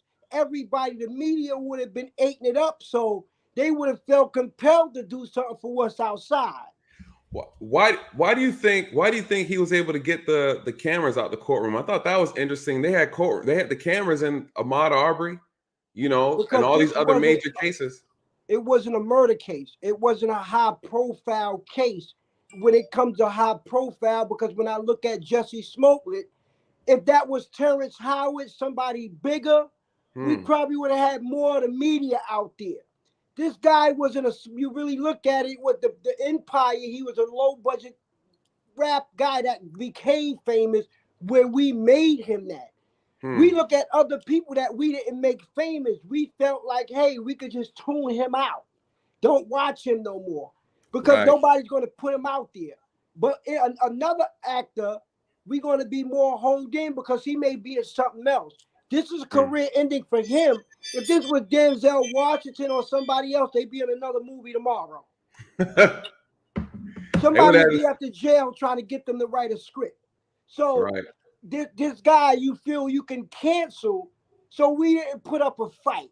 So when you look at the media publicized it, and I think that the white media ain't even picked this up. Here was their chance on a silver platter to be in front of the courthouse saying, hey, look. But they didn't do it. They didn't. And then if it was a bunch of white people out there saying, yeah, he probably would have got more time. So they didn't put the black people, we not going to go in front of the media. And push but it. With Harvey Weinstein, the white people, yes, we want justice. That's a good point. So we wasn't there was no barbed wires around the courthouse. There was no extra security beefed up with this guy. Nobody cared. Exactly. Yeah, nobody cared. That's a good point. They want the big fish. They want somebody like R. Kelly. They want the meat and potatoes. They want the meat and potatoes. They want to be able to go say, this case is not going to make that attorney the next governor or the next. They want a case that's going to put them here. Just to me, yeah, they got a conviction, but that case won't do nothing. They can't say, oh, I convicted Smollett. Come on now. There's no bragging rights. A lot of people don't know that. That's one of the biggest issues I see with the media cases, prosecutions, where they look at these things as a notch on the belt. Like hey, I have over 100 convictions and this, that, and the other. This is where people start abusing the whole, are you going to take this plea or not, right? We don't want to risk it. I don't want to risk taking an L in the courtroom. So take this plea or whatever. You might not even be guilty. So we understand the prosecutors, they be abusing their power in that type of perspective as well. So No, I mean, you bring up some good points. You bring up some good points, and you're right. There weren't a bunch of black folks pushing like, hey, yeah, let's punish him. He needs to be punished. And white folks weren't doing the same thing either. I think people on social media were really just kind of upset and disappointed that he played the system the way he did. So you're absolutely right. I agree. It wasn't a lot of their favorite actor that they wanted to like let them down. That's true. He's just a letdown. He's not, oh, Martin Lawrence, why did you do this? He's not a letdown. We had power to look at. He just made us say, you know what? We always thought power was better. He just shifted the balance and made power what it is today. That's true. So now Smoke, with the 50 Cent should be sending some commissary for helping out the ratings here. Let's be honest here, man. Facts. You're right. So when you look at it, and I'm about to go, but like I said, and with the sentencing, he's gonna do 2 months. And one thing about it is, when you fighting cases to teach people out there, right? When you go into court with a case, it's how your family is. It's how your brother is. When you go fight a murder case and your mom's is in poverty, it's hard for us to beat a case. So your background means a lot. So if Nathan's mother went to church, his father served the army, he did all this, your case may be easier to beat because it's saying you're not that person. So the judge is sitting here saying he wasn't that person. So, but when we go into court, we come in with baggage, family baggage, history. So it's hard to convict us because our childhood. So now, when you look at his family and you look at his friends and the lawyers and the money he got, it's dicey here. You know what I mean? You don't want to send a good guy that just made a bad decision to jail for life. So now you could just look at his family and say, you know what? He got tired. He wanted the limelight, like the judge said. So I just wanted to share that with you. Thank you for having me on, Nathan. I always come on and give you some juice, man. Yeah, man. I appreciate it, brother. And, we still got to do our link up too, man. I haven't forgot. Moderators, if you could drop his channel in the chat for those who are not familiar with him. He has a great channel. Very deep, brother. Very wise. You see his passion. He be putting me onto some things as well. Mr. 444. Man, I really appreciate you, man. Always supporting you. You've been supporting me from day one, and I really appreciate that, and I respect that. Keep up the good work, Nathan. I'll be watching you, and I like when you come on. You energize me and everything, and I'll be watching you from the bushes, man. You came a long way, man. I remember when you had 200 subscribers, and I'm here where you at now. You know what I mean? So keep up the good work. God bless you, and sky's the limit for you, man. God bless you, man. Thank you, brother. God bless you, too. Appreciate that. Man, I love that, brother. He's a good dude, you guys. Mr. 444. Yeah. We're gonna do a collab. I just got so busy. We're gonna do something though. We're gonna do something. The moderators could drop his thing. The Muhammad Hussein. I'm not deleting your stuff. I don't know if one of my moderators are. I don't know if I haven't seen the chat. I don't know if you're in there acting up. But I got the best moderator in the game, Gail. She's always handling business. She knows how I operate over here. As long as you're being respectful to everybody, Muhammad, I don't mind unless YouTube is deleting your comments. Just make sure you're not saying anything crazy. Also, I'm all about free speech. I don't censor nobody over here. And I always tell people if they want to come and challenge anything or they want to speak, you're more than welcome to come up on the platform and speak your piece. It might be easier than typing.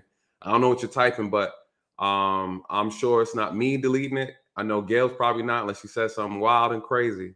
But Gail's always going to offer you to come up here and speak your piece. So if not, more than likely it's going to be YouTube. We don't censor over here on this side of the fence. Playboy. All right. So let me holler at my big homie. Dre, I want to get his intake on this real quick. And let me see. Good night, Nathan. Again, great work. Thank you so much. Thank you so much. I appreciate you guys hanging with me. This is a very interesting stream, you guys. It was very, very, very interesting. And so I love to get you guys' thoughts on this. Shout out to Mr. 444. He said, my favorite slogan. You're right, you guys. This is my slogan. If you're not right, it just may not be accurate because there's so much truth to that. I don't like to tell people wrong unless they dead wrong. A lot of times we are right in these little nuance of different ways. So I always like to tell people that even though you might be a little off, It might not be accurate, right? So, that's one of the things I always say, you guys, because at the end of the day, we all come with a little bit of truth, and sometimes we have to listen to understand, not listen to argue. So a lot of times y'all don't be accurate at all, but we're gonna keep it real. Dre, what's good, brother? Going on. All right, big homie. What's your thoughts on this, man? There's a couple things I want to ask you too. The judge was dropping gems. Mm-hmm. And I think that segment of the judge speaking, I feel like is classic. I feel like a lot of people were missing the point. He said a lot of things. He called out a lot of BS, because we know in this country, the woke mob, is how they like to put it. I call them social justice warriors. They run around talking about a whole lot of nothing. They get nothing done and nothing accomplished. They use the emotions of Black people, the emotions of minority groups in this country, and they play us. He called Jussie a charlatan, right? Along the likes of your Jessies and your Sharptons. Called him a charlatan, and your Crumps. They show up when bodies hit the ground, right? They show up when $1 million checks need to get cut. But they don't speak anytime on growth corrections or building, evolving. We've had the NAACP for the longest. I don't know what they do anymore. They spill the same rhetoric, and it's all counterproductive. So what are your thoughts? The judge went in. I feel like the judge was fed up, and rightfully so, with all the foolishness. What are your thoughts before I get into asking you questions? To say the least, it's very unfortunate. Yeah. I haven't felt this way since we found out that the DC sniper was Black. You know what I'm saying? Facts. We was like shocked, like, nah, it's a setup.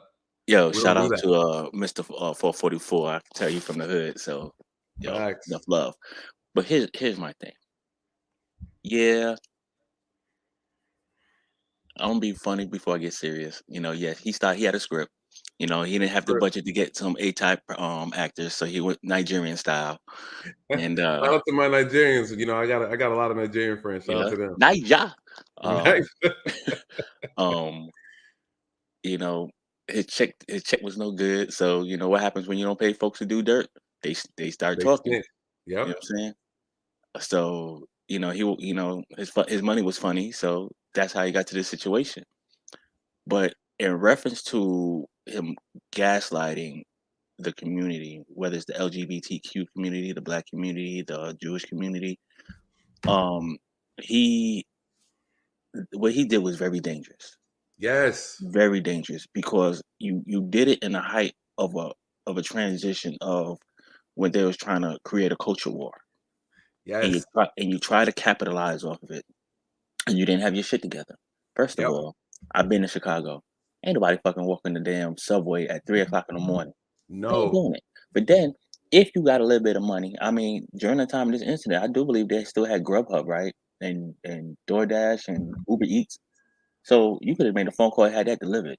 Why do you feel the need to have to go out, right? Yep. And we have a saying: "There's nobody out after 12 o'clock but perps and police." Yep. So if you have any status, you know what I'm saying, what you doing out? Now, I'm not victimizing the quote unquote victim, but at the end of the day, you got to take responsibility. And the fact that you had so many people come to your aid just because you were in their field, you're an actor, they saw your empire, and when Taraji P. Henson went ahead, stood in front of you, she was taking blows. Like, this is wrong, they do this messed up. But as soon as it came out that you were lying, I haven't heard nothing from her since. A lot of people, and that's why you didn't see the support, because a lot of people bowed out. My voice don't mean anything anymore because you done slit my throat. Man, it's so disrespectful, man. And what does that mean when you have someone who vouches for you on that magnitude? Everybody put their careers on the line. Some professionals, some politicians stood out. I got to go back. I want to put a whole little collab together and just kind of put all this and show people how dangerous this is. And real quick, I want to, Sachi made a statement, said, Nathan, I think you should actually reach out to NAACP in your area to actually see what they do. I hate to see people question some organizations because they only see them at certain times. I agree with that. I can accept that. I accept that, Sachi 314. You're right. I will say that what I said wasn't wrong. I'll say it wasn't accurate, right? What I said was not accurate because the biggest problem we have in this country is that our organizations and our movements do not mirror each other, right? They don't mirror each other. I can go on the NAACP's website right now, and it has a whole bunch of foolishness on there. It has nothing to do with the advancement of colored people. It's not speaking to the real core issues of the advancement of colored people. And that's why I say the organization is failing at its job. I've also seen the organization post information and things that are counterproductive, things that are lies. They'll say things like Black people are being lynched by the police, right? When are they going to stop killing us and assassinating Black people, Black men? That's not accurate. And that's a very dangerous marketing campaign that they're putting. They're not talking about holding Black people accountable for the things that they can change, that we can do on our own. And so I'm very cognizant of the disinformation that's put out by these organizations and the way they play and manipulate Black emotions. And so I would say again, I've asked older people who are familiar, who lived in the 60s, who are familiar with the NAACP and other organizations at the time that was standing for Black rights. And they say they have changed significantly, and they're not pushing the message properly as they should. So this isn't just for me. These things that I've seen working professionally, there's things I've seen personally behind the scenes that make me question and give a side eye, right? We have the Black Caucus as well. You know, a lot of suspicious behavior within these organizations. Now, what you're saying is accurate about the local branches and the local chapters are doing things in their community. I definitely agree with that. I've seen it. But on the mainstream, right? There's a difference between the organization and the movement. But I agree with you on that. And I am, now that you brought that up, I'm actually going to do a little bit more research on that so I can call them out appropriately. Dre, you got anything on that? Well, I got one thing before I even touch on the NAACP and some of the other organizations. You know, since you call me Dre dropping gems Jenkins and you've been stealing my stuff, I got something for you. All right. Since we both like anime and we like My Hero Academia, I'm gonna start calling emotions Rikido Sato. Okay. Yeah, Sugar Rush. Because that's what it is. We get filled like someone's making ghetto Kool-Aid. They got the big serving spoon and they're just dumping all the sugar. You know, it's not even enough Kool-Aid in there. There's more sugar than Kool-Aid. Right. And we get high off the emotion. And then when we crash, we crash hard. Now, I think personally in reference to the NAACP, the local districts are doing a lot. It's not, you know, they're doing a lot within their immediate communities. But at the end of the day, if Black folks aren't paying dues, aren't contributing financially into the organization, what do you really expect them to do? You know what I'm saying? I mean, unfortunately, like we can't even really pay our bills, right? So how are you really going to pay dues for an organization that you expect to give you immediate and direct response, not even response, results? Right. You know, and a lot of folks don't understand that a lot of these things are a process, not an event. Now, if we support it, if all Black races, whether you're mulatto or Afro-Latina, if you supported it, especially as you supporting the ACLU, if you supported it financially, as you know, saying give them some of your dollars as well as your time, I'm sure when you know Jussie went ahead and created his fabrication, they would have been on the forefront to investigate before they set up there to, you know, saying, hold on, wait a minute, something don't sound right. Because it seems like we're so thirsty for a cause to run behind, to sit down and back, to put up in the forefront so we in front of the cameras. You know, this ain't as bad as, you know, Al Sharpton back in Tawana Brawley, who lied about being raped by, you know what I'm saying? It ain't like that, but it's just as bad. You know what I'm saying? You're putting your livelihood on the line, your name. You was right. You are the most important person you know. And your name is all you have. And once that is gone, you have Nothing. Yep. Nothing. Because you can sit down there and mess up your name, win $450 million, and you still ain't shit. Right. And that's what folks don't understand. Yo, there's things you do. My father used to tell me, everything you do, you represent my name, our last name. Okay? Yep. Our lineage. So everything you do to make us proud, we'll be seeing your stories generations from now on your triumphs. But when you do bad, all we're going to talk about is don't be like this cousin that we had over here or this uncle or this family member. They were a disgrace to our name. Yes. You know what I'm saying? And when I was growing up, we was always held accountable. Yes. It was, but what did you do? How did you get to this point? You know? And I had to answer, well, I did this. Well, you know, cause and effect. Correct. You know? I told my daughter, my youngest daughter, boy, I tell you, she's so much like me, it scares me. I'm like, yo, you do it to yourself, kid. You do it to yourself. Self-inflicted. You know what I'm saying? Remember, self-correcting. Yes. You know, I'm like, look, you response. And this is what happened. Like, you couldn't do right for 5 minutes. You did good for 4.5 days. The last 5 minutes, you want to do something dumb. Come on now. And this is response. So all that was a waste. And that's what we have to understand.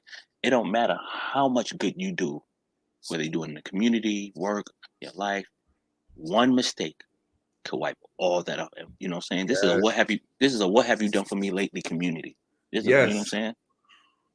And this is and that's very true. And it's the same way with our profession as law enforcement officers, is that people forget, you know, I think what we see a lot of pushback, and I'm gonna ask you a question about what the judge said, but when we see pushback in the community about officers who are working really hard, they're like, I've been amazing. I've been an amazing officer for 10 years.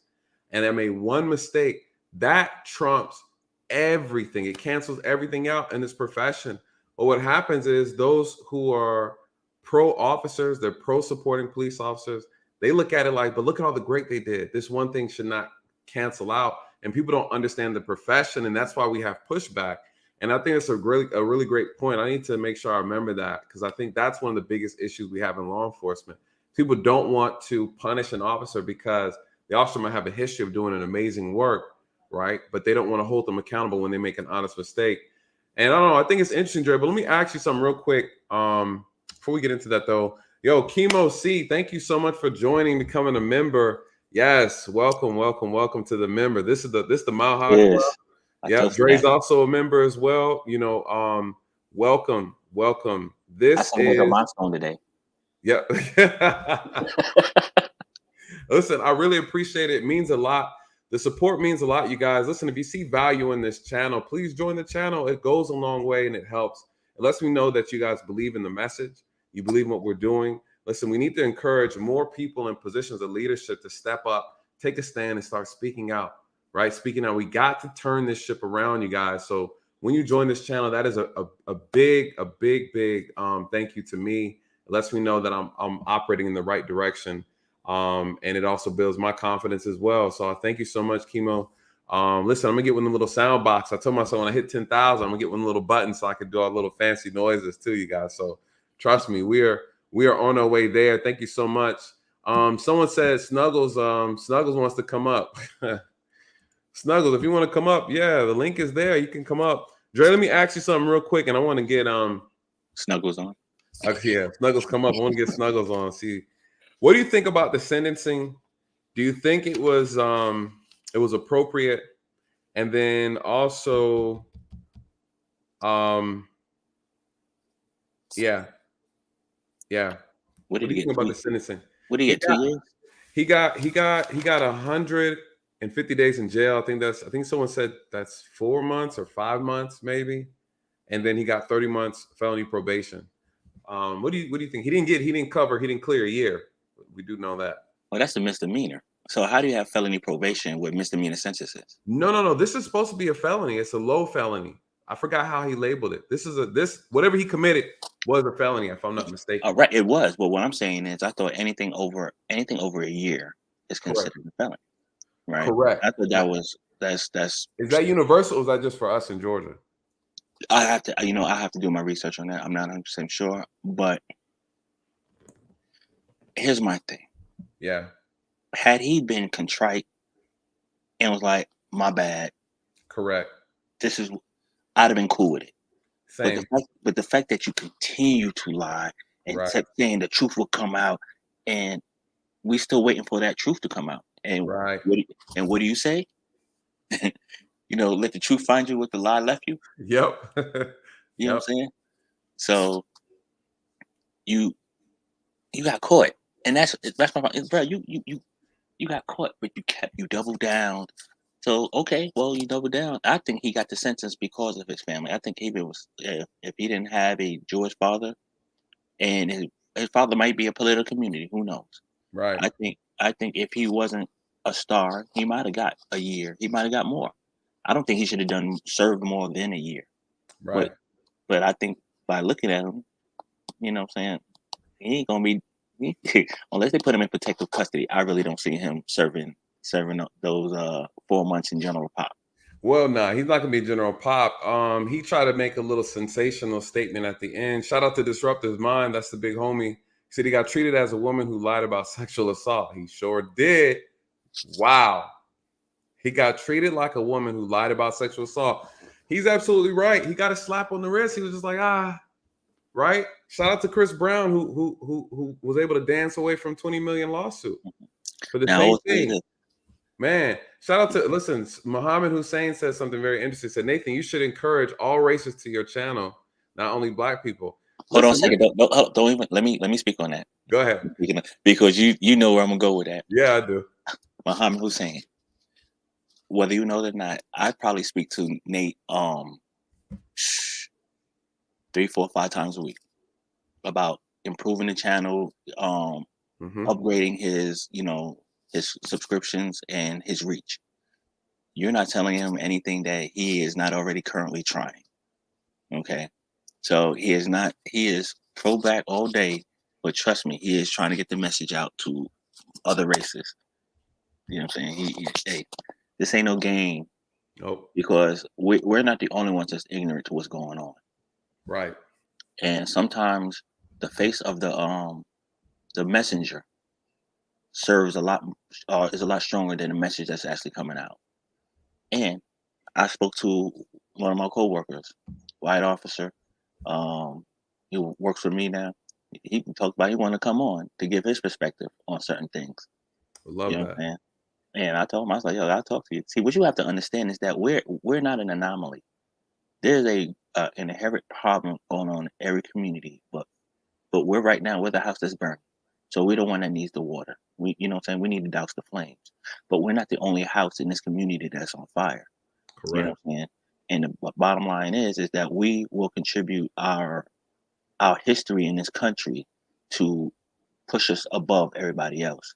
Whereas we were the only one that suffered atrocities by, a particular race in this country. So we need to be able to galvanize within ourselves. And that's the thing. We can't work with everybody else if we can't work with each other. Which is why we're in the position we are now dealing with Jussie Smollett. Correct. Because had we been a unified community, we'd been able to sniff this out before it even went public. Facts. Somebody would have pulled him by the collars like, hey, bro, nah, this ain't the time. This ain't the place. And no, you will do more harm to us than good. Nah. Because I'm guaranteed somebody knew what he was doing before he actually went ahead and planned it and did it. Which means that person is just as culpable, and that person was ever identified, they should serve more time than him. Yep. Because what folks don't understand is if Nate goes ahead and does something wrong, and I see it and I don't report it, I get punished worse than he do. And that's what folks don't understand because they don't see what goes on in police departments, and because they don't see it on the news that somebody spoke out, or they just let him do it. No, the person who saw it and didn't report it get treated worse than the person that actually did it. Yep. So all you guys that know folks that are doing wrong, you know what I'm saying, you just as culpable. Because if you think they won't throw your name in the bus, like who's with you? Gail and Nate. Yep. And they didn't stop you? Nope. They encouraged me. They told me go ahead and do it and give them someone I got it. Party to a crime. There you go. And party to a crime. We are parties to crime. Yep. But Muhammad, what you have to also know too is that you must be new to the channel. I have a lot of people come up on here from different ethnicities. I don't discourage anybody. For the faces you see are the faces that are willing participants. And there are people who come up that don't ever show their face, and I don't know what their ethnicity is. I don't ever discourage people from coming up. I know you're new. But listen, let me show you how God works. Cuckoo Cuckoo, who'd ever knew there was a white man in there hiding under the channel right on time. Is that Chad? Hey. Oh, I have to commend Dr. Dre. Everything he says, I learned something. The same with you, Nathan. I learned something. We are segregated in ways that unless I pay attention, I wouldn't know about a lot of this stuff. Right. And I told you a few weeks ago that somebody sprayed fag on my house. Yes, I remember. The past week, they broke my picture window with a brick. And it's wintertime. And it's expensive. I've just got plastic on it. I can't afford a new window. So anyway, I went to the police again, and I live in the poor side of town. Right. Like I said, 3 houses from the police station. And you can bet, like, past our Kroger store is the other side of town, and they're $250,000 and up $1,000 homes. What if they did that to one of their homes? Do you think there would be do you think they would do something? Of course they would. Absolutely. Yeah. So power and money in our day and age means so much. I had a friend who got a DUI, and he got some kind of fine, but then he had to go to this AA or something meetings. Okay. And yeah. Because he knew the guy, he paid him $2,000 and didn't even have to go to the meetings. We're talking white guys here. Right. And it's like there's these inequalities within all races and with all communities. Yes. There's people who know somebody, or this person knows that person, and so they don't get equal justice under the law. And I don't know about this case. I watched it today. It was so long. It was. Hold on, Sassy. I got to say this real quick. Shout out to Kelly. Again, listen. This channel is multifaceted. It's multi-layered. We have people from all over the world. And Muhammad, this is not a shout at you, but sometimes I think this is a lesson to us all. Sometimes we have to be patient. Yes. Sometimes we have to be just a little bit patient and reserve our words and observe what's going on. This is a multi-layered channel. We have people from all over the world. I have people from Australia. I have people from South America. I have people from the UK that come here often. Kelly is here often as well. My brother right here below me, Mr. Satster, he's always here on my channel showing support. I have Latinos, Hispanics. I have people from all over. So, listen, I would love for you to bring more people too. If you know people who are different diversities, bring them. We need to all have this conversation. Why? Because this country is a melting pot, and we all live here together. Means we all work together, right? We have to stop allowing this media and these individual groups, these organizations to cause so much more division. Because when I meet white people, when I meet Hispanics and Asians, or Jewish people, anybody, you guys, I meet anybody, the love is natural, it's organic. We have good conversations. There's never any problem. But then when I turn the TV on, I hear something different. This is not a lot of the experiences that the majority of people are having. And so, again, shout out to Kelly. Thank you so much for that, Kelly, making that statement. Shout out for Pound for Pound. He says, Muhammad, maybe you should bring in your circle to listen. Absolutely. I agree with that 100%. Thank you, Pound for Pound. I appreciate that. He's absolutely right, you guys. For this message to grow, for this type of dialogue to grow and expand, you guys, we can only do it with the help of each other. You have to open up your networks and bring them into this conversation so we can have these talks. That's the only way things are going to change, through communication, you guys. We don't do enough of it. I think that's the reason why we have the problems. It's one of the biggest problems we have in this country. So Real Nathan Daily is very good at listening to his participants and subscribers, and is welcoming to all. Yes, thank you, Kim C, my new member. I'm about to do a new member dance, you guys. New member dance. All right, so Mr. Sasser, what are your thoughts on this case? How do you feel about it overall? Let me ask you this. How do you feel about someone who used their status, used their position, who used and Sasso, not to put your business out there, but I know you shared with me last time on the stream. Jussie Smollett, obviously, he's a gay male. Yeah. How do you feel about him using that, and you yourself as well? How do you feel about? How does that make you feel? I think you're the most qualified person to answer this question. It offends me. Okay. More than I can say. So I'm sure the other part of it is that just like what's happened to me, that's right. Nobody takes it seriously, not the police anyway. And I do feel not threatened for my life, but it's uncomfortable. And especially when I'm not one of those people that are out on the streets and doing things. I mean, I'm 73 years old. I don't need anyone else in my life again except my dog. Right. So it's like I don't have sexual encounters or anything, and you're still going to label me gay, Right. And it's just like my sexual orientation is not who I am. Correct. And I have to say, I do believe we're born this way. I don't think our parents or society made us this way. I guess that's why from being put down and being discriminated against so much of my life, that's why I have this commitment to other races. And I think right now we're having a big problem with the Asian races. Like they're, we don't get to hear about them. They're a much more closed society than any of us. Yeah. And Chad, I got something to say to you. Yes. See, I'm gonna tell you what's funny. What'd you say, Nate? Cuckoo-cuckoo. Cuckoo-cuckoo. Yeah. Look, I just had a conversation with somebody the other day. I'm like, listen, like, white people get discriminated against also, and they really don't have to be gay for them to be discriminated. This is social economic issue. Yeah. You know what I'm saying? Yes. And the problem is the fact that from my investigations and what I've done in my law enforcement career, just a little caveat. A lot of times when folks go hard against the LGBT community, especially males, it's because they have some hidden issues within themselves that's unresolved. Mm-hmm. You know what I'm saying? So well, hate is hate. People. Hate is hate, but you know what? You got to hate yourself to hate somebody else. Yeah, well, I'm glad I don't hate myself. Right. So the thing is, like, unfortunately, we don't live in your town, and we can't give you the physical support that you need, to feel like that you're not alone.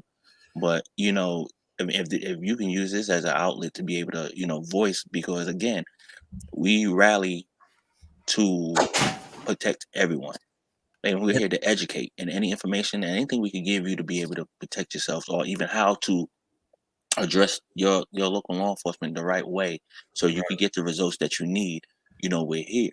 But the thing is, I think what it is who you respond to and who you talk to, because at the end of the day, your police department, you pay your taxes, they're responsible, so you have to hold them to task, because you're not in any position to move out of your house to go somewhere else, and you shouldn't be forced to move anywhere.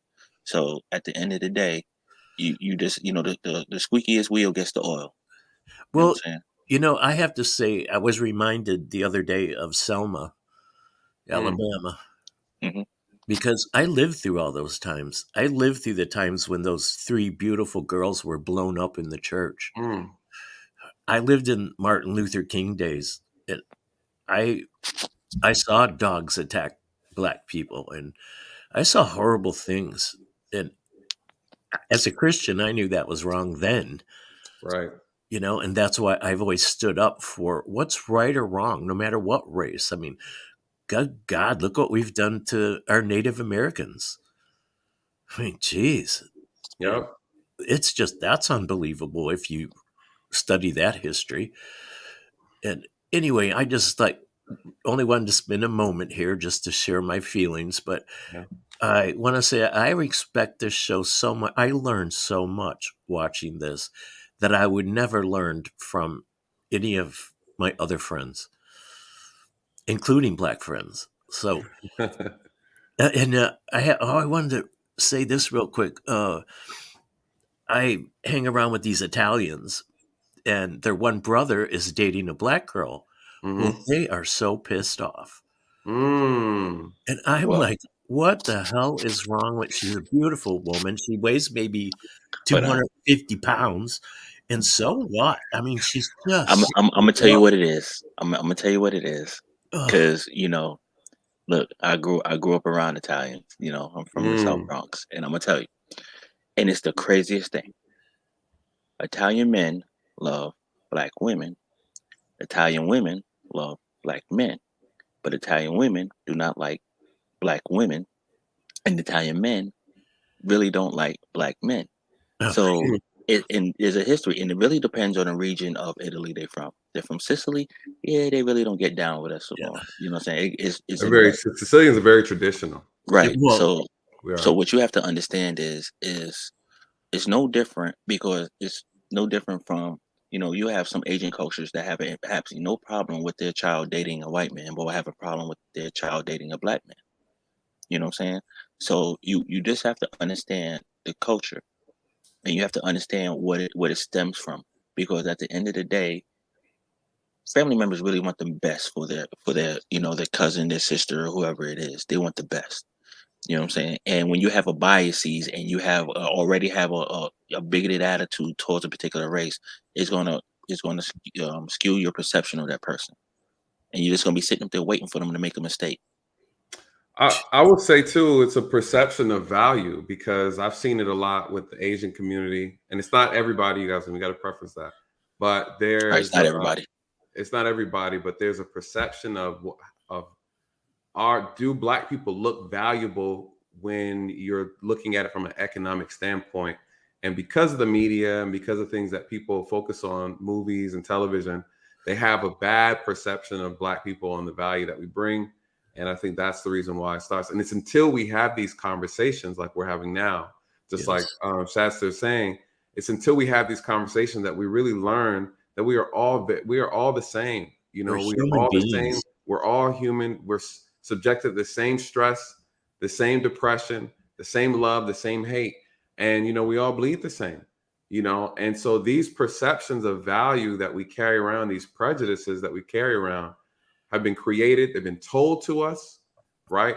And they've been amplified by the media. And because of that, it makes us ignorant to one another, and it causes these problems. And this is where the hate is coming from, And if we sit down and just talk, we learn that we have so much more in common than we don't, right? Yes, but can I tell a quick story and I'll get off? I went to the gas station the other day, and this woman came up to me, and she was freezing. She had no teeth. She was probably in her 50s, and she was carrying a bag with her and wanted to know if I could give her $12. Mm-hmm. And I said, I don't have $12. I said, I only use my debit card. But here, so I make hats. I try to learn something new every year. So last year I learned to knit. So I knit and I go and give them to people at the gas stations, because there's a lot of poor people and drug addicts and whatever, alcoholics. I don't care what they are. And I give them a hat. Well, she was shivering. So I took my hat off and put it on her head. And I said, I'm sorry, I can't give you money, but I can give you this hat, and it'll keep you much warmer than you are now. And so I pumped my gas, and she walked away, and she walked across the street to another gas station and started talking to people there. So I go in to pay for my gas, and the lady says, why'd you do that?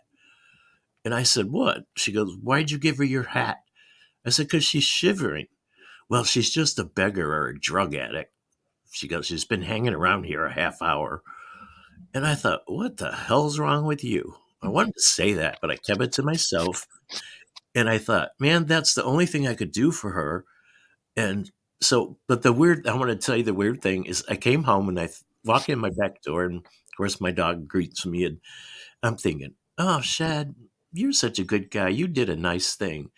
And I didn't even get into the kitchen before I started thinking, what the hell's wrong with me? Like, I shouldn't pride myself on being a good person or doing the right thing. But I did. And as soon, like I said, I took a couple steps and got in the kitchen, and I thought, you ass, you did the right thing. And here this other white woman's bitching because I felt I did the right thing. Right. And it's like, we've got to do all we can do for anybody. We don't know their background, their circumstance, what got them where they're at. All I knew is the lady was freezing, and I could help that way.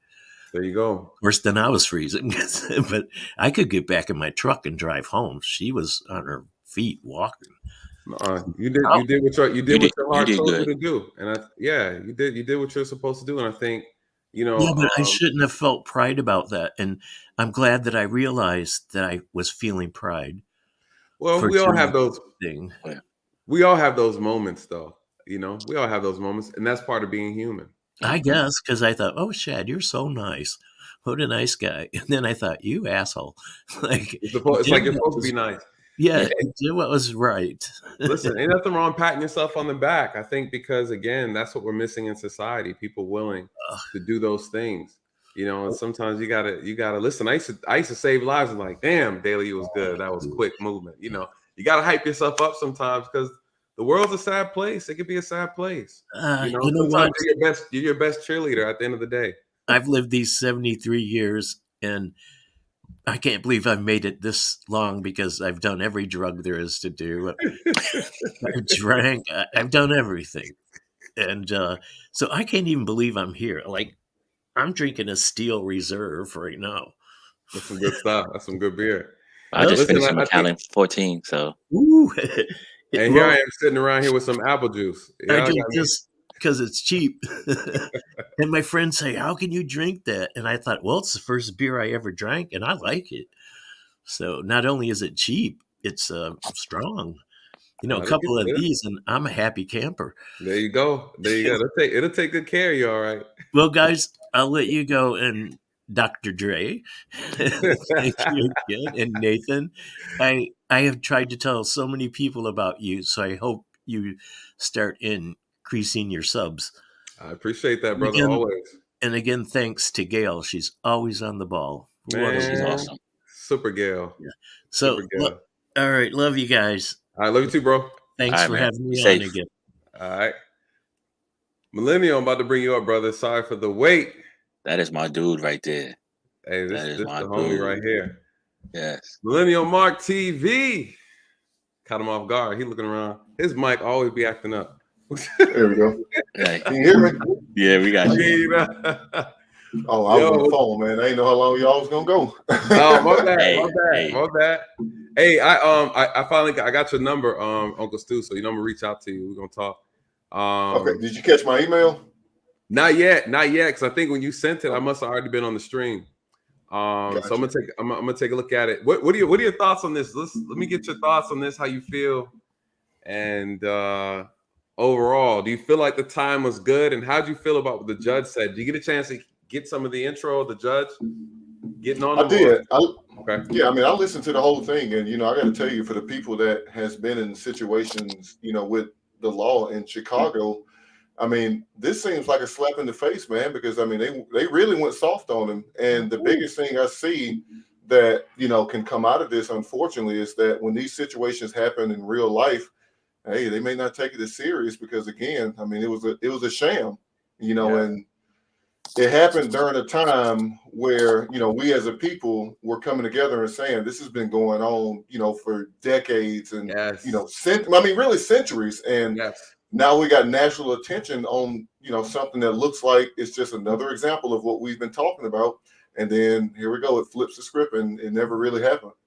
So it kind of just craps on the whole movement in a sense, in my opinion.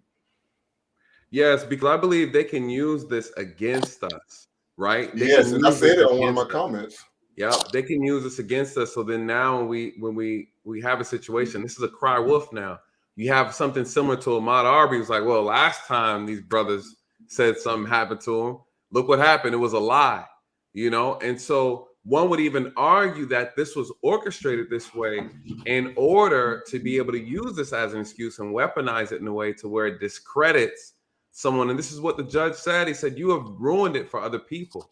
What'd you think about the judge talking about his name was ruined? He ruined his name and his legacy. The judge pretty much said, listen, feel free to jump off the bridge when you get out. He pretty much he buried him with insults, but the insults were that of a parent would give a child, right? How do you feel about the judge's scolding? You know, the judge, one of the coldest lines, though, I got to say this, and I got to put this in my word bank. The judge said, hold on, let me find it. They got to be in the mirror rehearsing these. Hold on, the judge said, your name is the adverb for lying. Oh, bro, I was like, the judge sat up last night coming up with these bangers. He was killing them. He did. His you know how we as men, we take pride in our name, our last name. And I told you guys earlier, my dad said your name is all you have, you know, and your name is my name. And you come out here and embarrass you embarrass me. What are your thoughts on that? I mean, he was spot on. And one thing that, you know, I'm a strong proponent of is protecting your character and also moving with a sense of integrity. Yes. And so, you know, I agree. I mean, the book on my counter on my table here is, you know, it's a really good book, and that's what it speaks on. But, you know, I mean, he hit him hard. You know, I'm a little bit disappointed because all of that build up for that, you know, for that weak verdict. I'm like, man, you know, he did all that long stroking for nothing. It's like, okay, what was that? No, it wasn't for nothing. I'm trying to tell you, it wasn't for nothing. What you think, Joy? I'm gonna tell you why it wasn't for nothing. Because when it happens again and they drop the hammer on somebody that looks closer to how we look, is well, we cut Jussie Smollett a break. We cut him a break. Yeah. Yeah. Your situation is different. Your situation different. Hey, you can't complain about this. We cut him a break. Yeah. You know what I'm saying? Well, another thing I look at too is like, you know, when we have these situations where, you know, hey, we have somebody else maybe on trial getting, you know, a very weak sentence. And it's like, you know, we can sit back and say, oh, here we go again. And they'll say, you know, look at Jussie Smollett. He got a slap on the wrist. So you can't say that, you know, we have privilege, you know, because look at Jussie. He's that's why I said he's another talking point. He's another finger that can be pointed towards and saying, with him, he got a smack on the wrist. So there's no injustice in the law, because if, you know, there's weak sentencing over here, well, you guys got a weak sentence with him. It's like OJ over again. Think about the whole situation with OJ. Now that's different. That's well, similar maybe. Well, but I get what you're saying though. I get the point.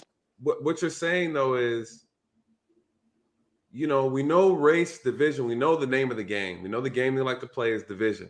Divide and conquer. They're doing a great job. Chemo says, unfortunately, his buffoonery is a bigger setback for the Black community than the LGBT community. Absolutely. The LGBT is a very, very, very, very, very small percentage. You guys, extremely small. But this setback is on the Black community because this is how they're going to get Black people upset. And I can see the game. Just what you're saying, Millennial Mark, I think you're absolutely correct. How do they do it? They get another situation similar to this, and the victim is white. The victim is white. The victim then gets assaulted and says 2 Black guys did it, right? And then what happens? It goes through the whole sentencing, and they give the white kid a slap on the wrist. He gets 6 months, maybe, whatever. He gets the same thing. What's going to happen is the Black community is going to be up in arms. They're going to be upset. The NAACP is going to be like, no, show no mercy, right? But now the NAACP is asking them to show mercy to Jussie. You got Black leaders and church leaders saying, and celebrities saying, please give Jussie a break. Give Smollett a break. But if this happens to a white person, they're gonna want the hammer to be dropped. They're gonna want him to be punished to the highest extent of the law. This is how they use it to manipulate people in this country. And this is how it's gonna be used. It's almost like it's purposely done. Right now, they're going to say, just like you said, Millennial Mark, now there's going to be no excuse. If it happens to a white person, then the Black community cannot stand up and say anything because you guys were arguing for lighter sentences for Jussie Smollett, who purposely, the judge said he perjured his ass all throughout the trial, all up and down the trial. The judge is like, you've been spitting nothing but lies, you know. They are going to use it and weaponize it. People got mad. It's a perfect example. The Rittenhouse case. People are upset with me because I said, hey, you guys, what Rittenhouse did, this is self-defense. You might not understand it. I'm telling you it is. I'm telling you he's not going to be convicted. But the Black community were so up in arms about things that they didn't understand in reference to law, right? We can make a moral argument or we can make a legal argument. I'm going to make a legal argument, not a moral one.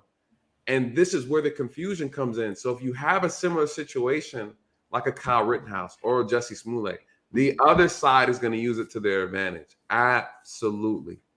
One thing I want to add to that is, you know, because you made a good point when you said that the NAACP and a lot of other, you know, organized black groups and, you know, within our community, they're, you know, asking us essentially to just kind of, you know, let this one slide. But one thing that we have to keep in mind, and I think it's something that those groups, because, I mean, let's be real, you know, those groups predominantly is the older generation of black people. Just to be honest, we know this is, this is the case. Right. What they need to realize is, and this, you know, maybe I'm the only one who thinks this way, but this wasn't for us. You know, what he did was not to, you know, essentially, cape for us in a sense. He was, you know, doing this for the other unified community that he's a part of. Yeah. And like you said, we're going to catch the heat for it. You know, this was not, he didn't concoct this whole story as, look, here we go. We got some injustice happening to black people again. It was LGBTQ, you know, attacks, and the fact that I'm black as well is the icing on the cake. You know, that's going to really get the attention. You know, it's going to garner a lot of attention with that group, but the fact that he's, you know, black as well, you know, that's what's going to draw us into it.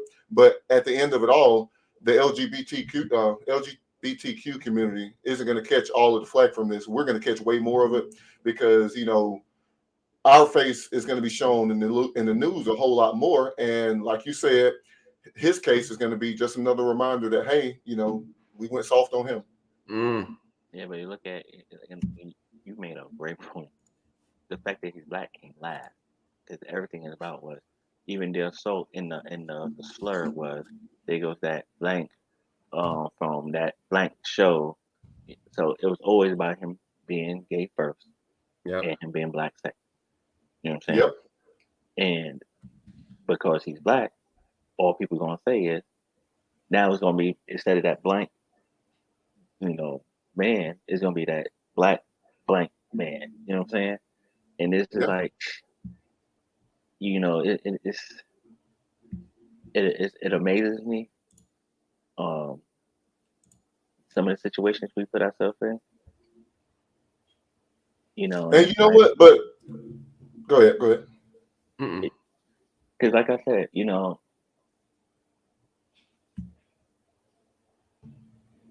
somebody had to say, bro, I don't think we should. Somebody should have been like, nah. The timing. But you know, it was. And one thing about us, you know, let's be real. I mean, a lot of us didn't get behind this. It just didn't sound right. But what didn't happen is we didn't say anything. No, you know who it was? Here's the thing. Black men. Black women did. Yeah. No, the black women did. No, black men wasn't sitting up there like, hold on. Hey, black men was like, hold on. He was like, hold on. Time out. Wait. Hold on. Yeah. You know, like, now, granted, there were a lot of black women in my circle that was like, yo, that don't sound right. That don't sound right. But there was a lot more that was in the hood. They were like, oh, that's messed up what they did. What they? But then I go, Sugar Rush, you know, Sato. You know, you want to constantly get fed that sugar. Get fed that sugar. And then once you find out, like I told you, this was probably the worst moment since we found out the DC sniper was black. Because we just knew, no, that's some Caucasian stuff right there. We just knew. You can man, look, let me tell you something. You would have thought it was first the fat boys, now this. You know what I'm saying? This is the issue that I have, and I'm gonna bring up something real quick. Here's the issue that I have. This is why I have a problem with some of these organizations. We don't have to name them all, but how do I know you're not for black people when you don't hold black people accountable? To me, I think that is the telltale sign. If you want to know how legit, it's so easy to tell people what they want to hear, right? We like to be told what we want to hear because it makes us feel good, right? What do they know? They know that a big portion of our community is raised by women, right? We're very emotional. We're a very emotional group of people, right? They know that this is more of a matriarchy in the black community. Women are running the show, right? And so again, how do they get to us? They funnel their agendas through our women. And here's what ends up happening. I'm gonna pull up this thing about the NAACP, and I'm gonna tell you why I have an issue, right? Hold on, Snuggles. I'm gonna tell you why I have an issue. What is Chicopee girl? I know I wasn't down with him. It didn't smell right to me. When I saw him, all I saw was the scratch on his face. Right. When you get assaulted, a hate crime, and you know what's so disrespectful? It's an insult to those who are victims of hate crime. Because when you see what an actual hate crime looks like, it'll turn your stomach. It makes you question whether or not these people are human, right? A hate crime is what happened to Ahmaud Arbery, right? That's a hate crime. You know, Jussie Smollett is like, hey, pull your punches, right? Hold on, let me doctor this up and put some makeup on, make it look like my face is swollen. You know, I just don't feel like people put a lot of emphasis on what he did and how crazy this was. So, wait, Jesse Jackson backed him. Yes, almost had me there until the narcissistic outburst. You know, while I'm pulling this up, Millennial Mark, what do you think about his outburst? Kelly's absolutely right. His outburst says a lot. The judge was saying it multiple times. The judge kept calling him a narcissist. You guys, when you see, and the judge was a criminal judge before, so he sees it. You know, we have seen it. We have all been law enforcement up here on this panel right now. We know what a narcissist is, and you know that personality. You cannot mistake it, right? What do you think about his outburst at the end, all the way to the, listen, if something happened to me, y'all, it wasn't me because I'm not suicidal. At the end of the day, he still had to steal the show. At the end of the day, it was still about him. This ain't nothing gonna happen to this clown in jail. Nothing's gonna happen to him. But he wanted people to think that, right? He's still trying to control the narrative. What do you think about that, Millennium? I'm curious to know your thoughts. I'm gonna pull this up real quick while you're talking. Yeah, so I mean, he loves attention. One thing I want to run back to, I'm going to dig a little bit deeper into that, but something you mentioned was hate crimes. And, you know, to a lay person, you know, they hear that word, but, you know, the charge and convict somebody on that, there's a lot of elements that come along with that. I mean, it's not just like, you know, somebody called me this word and did this. Like, there's a lot to make that charge stick to someone. So, you know, I mean, I'm telling you, if people really understood what you have to prove. And I mean, just a little scratch on the face. I mean, right. You know what I'm talking about as far as like those elements. There's a lot more to it. But, you know, his outburst at the end, man, you know, he's standing 10 toes strong all the way through and through. He's saying, you know, I'm still innocent. And the judge, you know, called him out the entire time. Narcissist, you know, but, you know, he loves attention and he's going to, you know, this is what he lives for. For those who don't know, I'm gonna tell you how difficult it is, and Dre will be able to explain it a lot better than I can. He's in the prosecutor's office, but let me give you a little sample. I'm gonna alley-oop it to Dre. This is what Millennial Mark is saying is very true. There's specific elements that you have to be able to prove for a hate crime. You have to prove this, you guys, right? And I thought it was going to be very difficult for them to prove it in the Ahmaud Arbery case, but I think at this point, folks are just so tired of this situation. It's like, listen, we know these guys are racist. We don't really care, even though the elements might not even line up.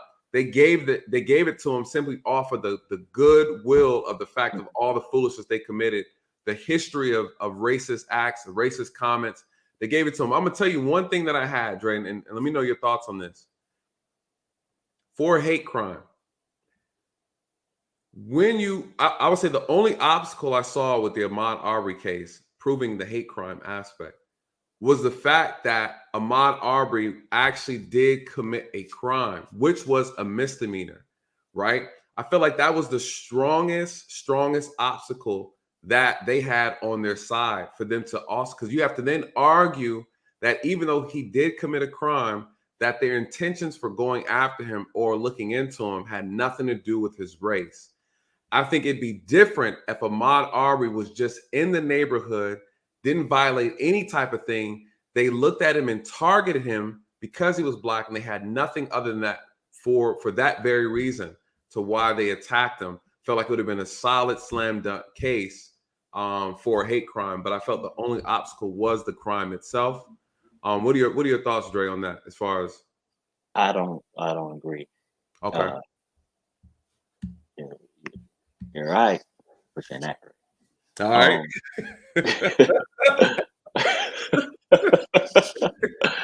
Here's the yeah, go ahead. When you're proving a hate crime, you have to prove a nexus. Okay, you have to prove that, just like when you're trying to prove a gang case, you have to prove that the nexus, that the crime committed was for a furtherance within the gang culture. Okay, you gotta have the elements of gang.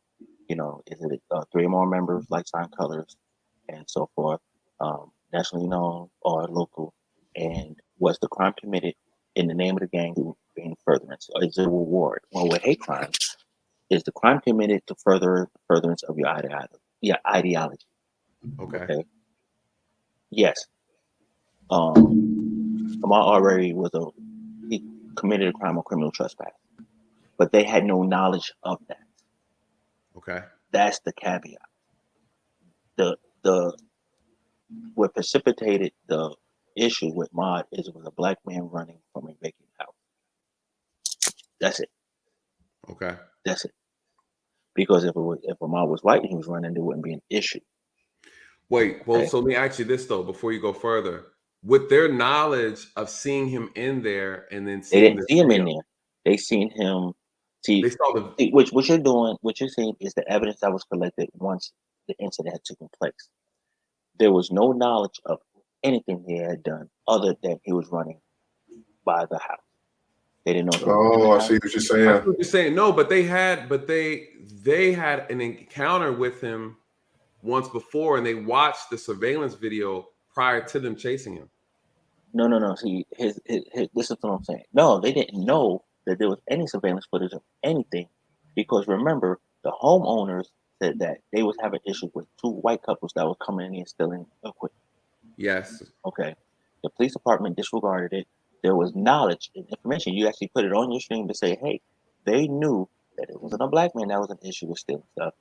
They had prior knowledge that they were white couples and they didn't know. Okay. Mm-hmm. So the fact that you didn't make any phone calls to cover up. Oh yeah, of course that. You know what I'm saying? Yeah. That's what got them convicted, because it was a concerted effort. It's kind of like it created their own RICO. It was kind of like a gang act.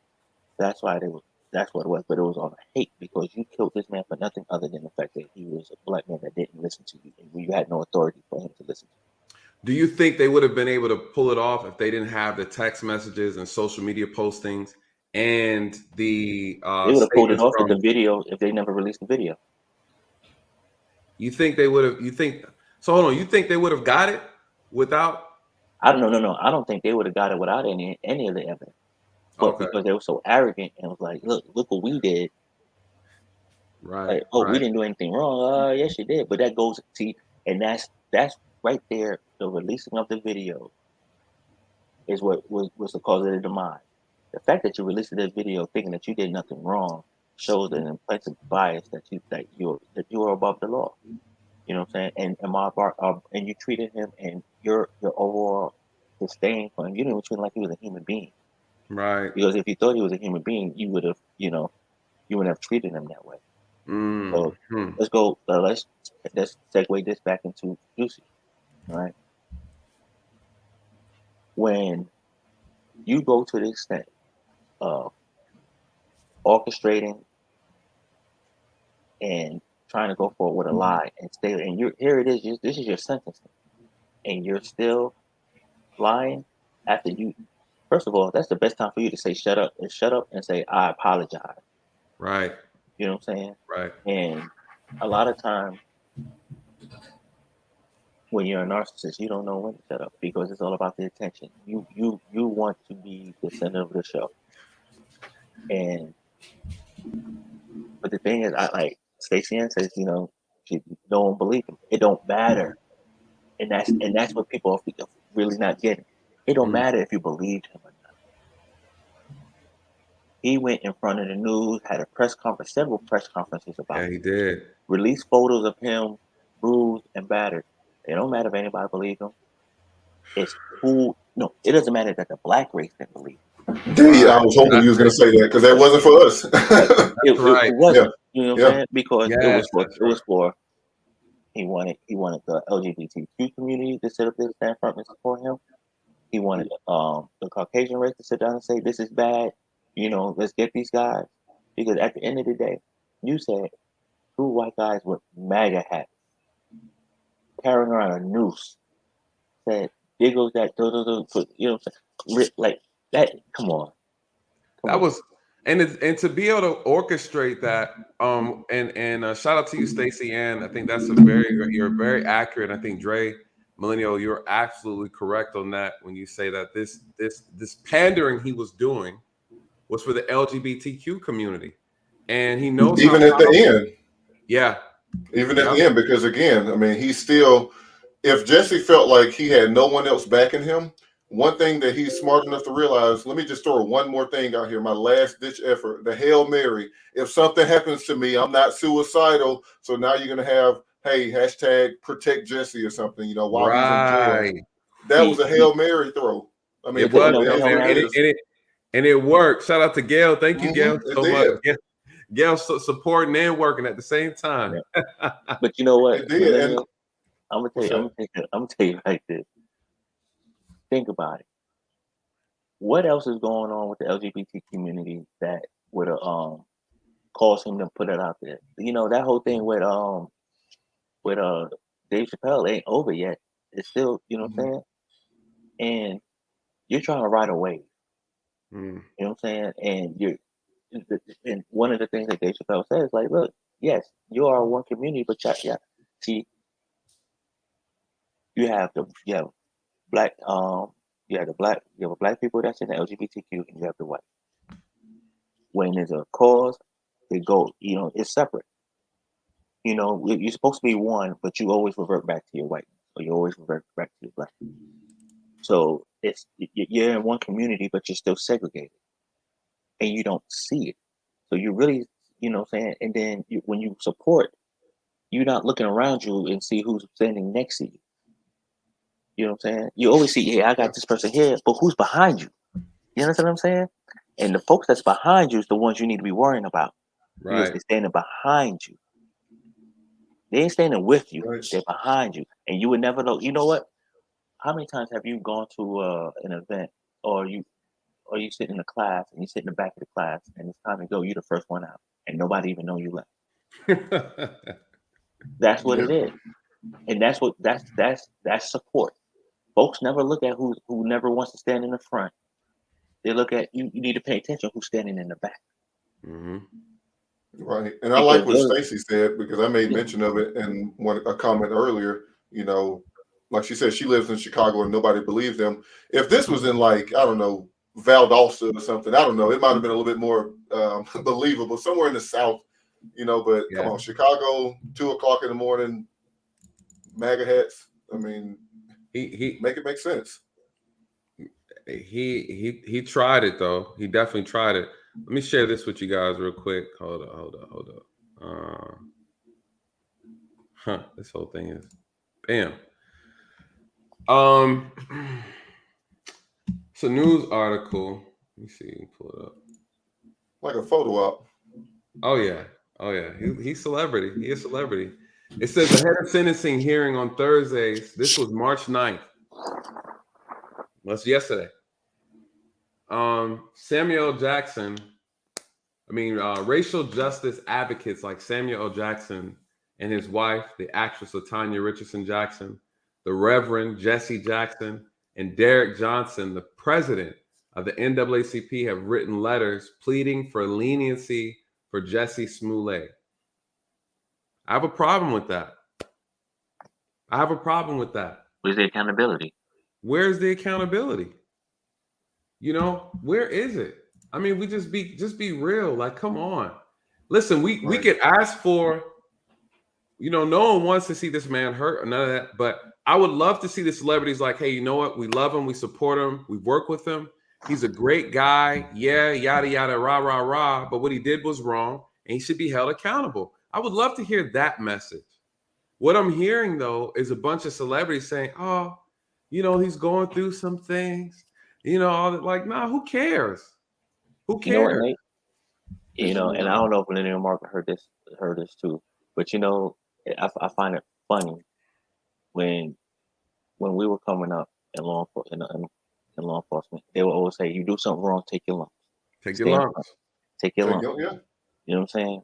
And we will stand in front and take our lumps, where you will have some other officers to be like, hey, by immunity, hey, I wasn't afraid for my life, hey, you know what I'm saying? And then we have to take it on the chin. Right, you gotta take it on the chin, because here's the thing, and this is where I have an issue with those letters, is because when it's the other way around and we want justice and we want someone charged with murder, they're gonna sit there and say, well, you know what? Hey, here's the letters from so and so and so and so asking for leniency. Y'all got it. How come they can't get it? We gotta be careful what we do. It makes us look hypocritical. It does. Because we're saying, oh, we need police accountability. We need this accountability. But you know what? When individuals within our own community make mistakes, and it's okay to still try to stand by them. But my goodness, I mean, we also got to say, hey, they gotta take it on the chin. This is on them. They gotta take it. They gotta take it. It makes us look hypocritical when this kind of stuff happens. Yeah, and then when you see another ethnic group do it, keep your mouth shut. Keep your mouth shut. Exactly. And that's how I feel about it. Shut up. Because you're rah-rah for Jussie, shut up. At this point, check this out. So I don't know who Charlie DeMar is, but it said actor Samuel Jackson and his wife wrote the following: Jussie has already suffered a great deal of punishment. No, he hasn't. That's the whole purpose for the criminal justice system, so he can be punished appropriately. He committed a crime. What do you mean? The consequences of his actions? He lost money, he lost his job. Oh, yeah, that comes with the territory. But no, he has not deal of punishment, as this situation has destroyed his existing career. Yeah, that's his fault. Mm-hmm. He did it to himself. This sounds like that. The officer that got those weak charges off the Breonna Taylor's case. Yes, this sounds like one of those talking points. He's already suffered enough. Let it. The family's paid. Blah blah blah. And it's like, come on, man. We gotta do better than this. But you know what? I'm gonna tell you where it stems from. We just don't want to see another black man again. Yeah. And that's the emotional problem, like you talked about, Dre. That's that sugar rush. Mm-hmm. We're not seeing the big picture and how this complicates things on so many other fronts. Because best believe this is going to happen again, and the person who's doing it is not going to be black, and the black community is going to be up in arms about it, and the judge is going to be like, nah, slap on the wrist. This is. I'm curious to know what people are saying, but. This destroyed his existing career. This is what happens when you lie. You lose your job, right? This is what happens when you embarrass yourself, embarrass the organization you're working with. You lose your job. That's a part of the consequence. That is not the consequence. That's a part of it. He's a grown man. His reputation. They talk about he impugned his reputation. Of course he did. He lied, right? What happens to us if we lie? In God's name, please save this young man. Allow him to be a man. What the hell? Watch a book deal come out of this. Watch. Just like you said. Watch. I'm telling you. But who the hell gonna buy the book? It's gonna be a book of lies. Yeah. He still got a following. Jesus Christ. What happens to us if we lie? We get it on truthfulness and it's a wrap. It's a wrap. You're done. You can't make any cases because you can't testify because the person will come. Well, on this day. Oh. Yeah, I did. Oh well. Yeah. Can I get a dismissal of this case, please? Where's your integrity? Why would I believe you? And remember I told you, folks will sit up there and believe the town liar. Because it sounds entertaining. I got one more for you. And I guess I get it because, like you said, I mean, you made a good point. We don't like saying our people go to jail, but I mean at the same time, what's wrong is wrong, man. But that's a part of love, though. I feel like a part of love and showing support is being supportive of our people, but also calling them out when they're wrong. It's okay. I say the same thing about law enforcement. People get on me and say, hey, you seem like you're bashing the police. I said, no, I'm not bashing the police. I'm keeping it real. My love for the police is why I'm able to say the things that I say, right? And when I'm holding police accountable, it's out of love. It's not out of hate. It's because I want to see them do better. It's because by helping the people understand the job better and what we do, I'm in turn helping law enforcement have better outcomes with the people. So again, being honest and being transparent is what we should all aspire to in this profession, you know. And so by just supporting the police when they're wrong doesn't help anybody. It doesn't help anybody. And so that's the wrong attitude to have when we're looking at our own people. It's like, listen, I can still love you and support you and hold you accountable. Hey, Jesse, listen, I love the work you do. You're a great person. Yeah, but you messed up, sir. You messed up, you know, and people need to see us holding our own people accountable. Hold on, I did this wrong. What did I do? All right, here we go. Here's the other problem. This is what I talk about, powerful friends. Jussie Smollett is like a son to me. Maxine Waters.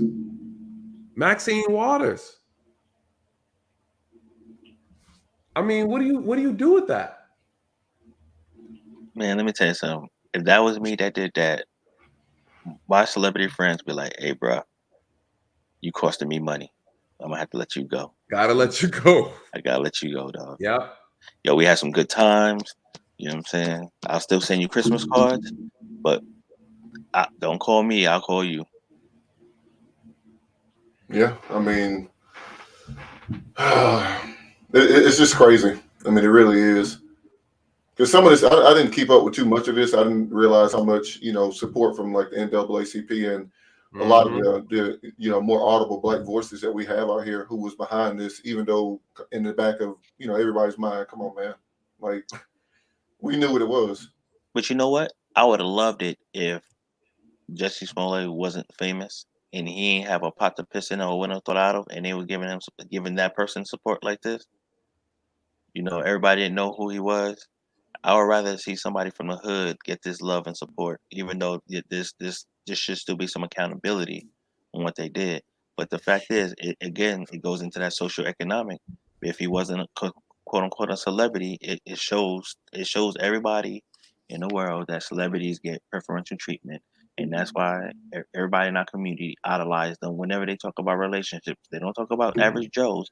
They talk about celebrity relationships, which, you know what I'm saying, I can't say ain't real. But some of these bad boys ain't legit at all. They're a business proposition. I mean, business plans.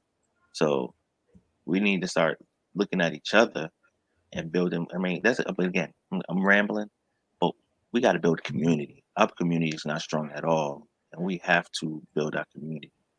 Because maybe it goes a little bit deeper than that too, though. Maybe it's, you know, hey, if we punish him too hard, then, you know, maybe his other community will say the justice system is, you know, unfairly punishing us. You know, again, that might open up a whole nother can of worms. This might have been really strategic. I mean, when you really think about it, it's like, what if they hit him with the max?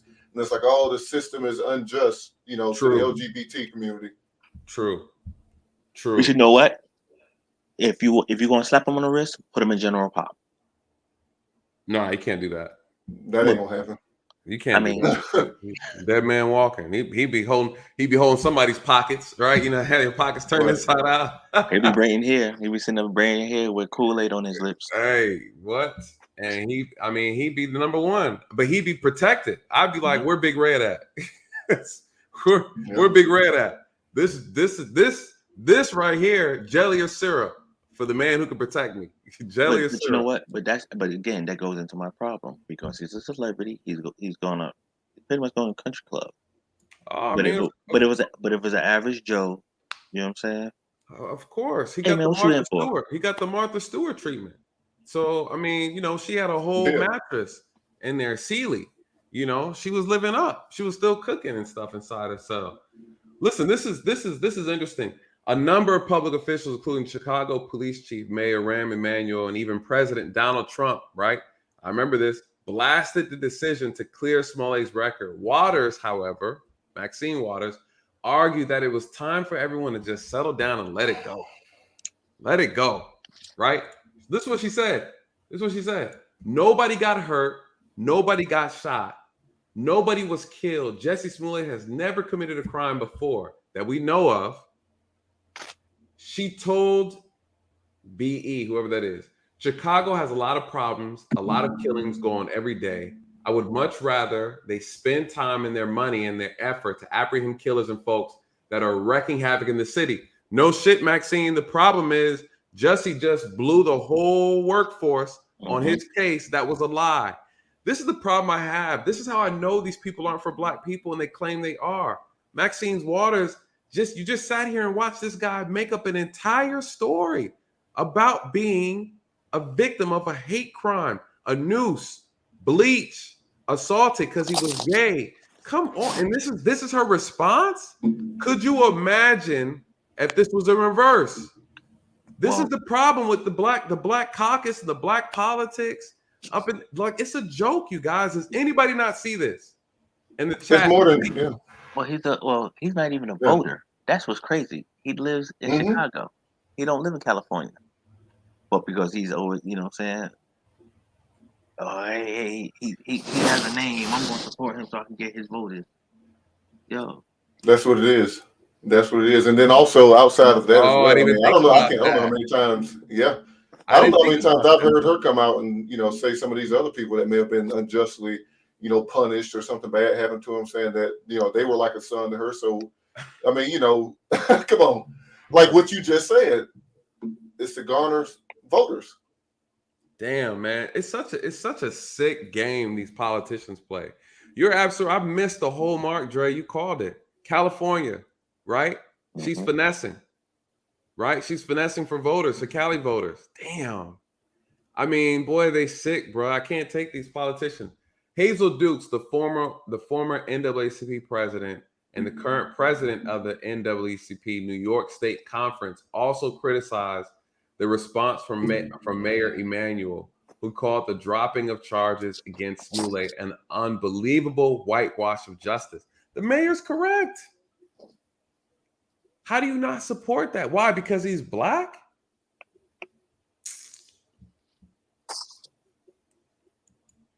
Listen, this is what he said. I was upset with the mayor's comment, Dukes told BE, as many blacks that have been killed by the police officers. What the hell does that have to do with this? This is what I'm talking about. This is what the NAACP does. They do it and they think they're slick. What does this have to do with this crime that this man committed? Right? As many blacks that have been killed by the police officers, he never came out that it was whitewashed when they didn't put them. Man, shit's a joke, man. I'm sorry, y'all. I'm sorry. Sometimes I do better at keeping my composure. These politicians are too old and expired. They're not forward thinking. They need to be. Let me not say that. Keep forgetting. And 26, and Cali isn't a walk in the park. What I noticed though is these Congress people. I've recognized one of them recently when I was doing this Breonna Taylor video. He's been a politician for almost like 35 years in Congress, holding it down, the Senate seat. You guys, when you're in, obviously, power corrupts, and absolute power corrupts absolutely. And that's what we see. Sometimes you're in these positions so long, you end up amassing so much leverage against other players in Washington. And, you can make people sing, you can make them dance. That's how the game goes. Oh man. Any closing marks, fellas? Yeah, I got a closing mark before I go re-up. Look. I'll have to have a drink after this. That It's crazy. We at some point we have to be our own beacon and shine a light on the BS that can damage. You know what I'm saying? We can't jump to. We have to start vetting some of these causes. Yes. Yeah, we really do. So we're not emotionally drained from the excess sugar that we're intaking. And the problem is like when you being pro-black don't mean you support the dumb shit. You know what I'm saying? Right. And just because you're all about the black race don't mean that you have to sit up there and know something is wrong and just like, look, you're not a friend to me if I do something wrong, but hey man, you're wrong, but I got your back. Nah, I need you to be like, bro, you messing up. We need to stop this right now. Stop it. And if you don't stop, my job as your friend is to protect you from yourself. Our job as Black people is to protect ourselves from ourselves because we are our worst enemy. We do it to ourselves. Because I'm sure somebody will be like, hold on, bro. I don't know. Jussie, nah. Now, if he lied to everybody else, then, you know, hey, you need to come out and be like, look, he lied to me. I believed him. You know, come out there, save your name. But again, there's plenty of other channels, but this channel right here, I appreciate everybody that's on, that's in the chat, chatting it up. We need to come together. We need to build. Stop destroying. Right now, we have a foundation, a relationship foundation of toothpicks. I don't want to stand on that. Can we lay down some concrete? You know what I'm saying? Right. Can we get some real deal so we have something stable to stand on so we can move forward?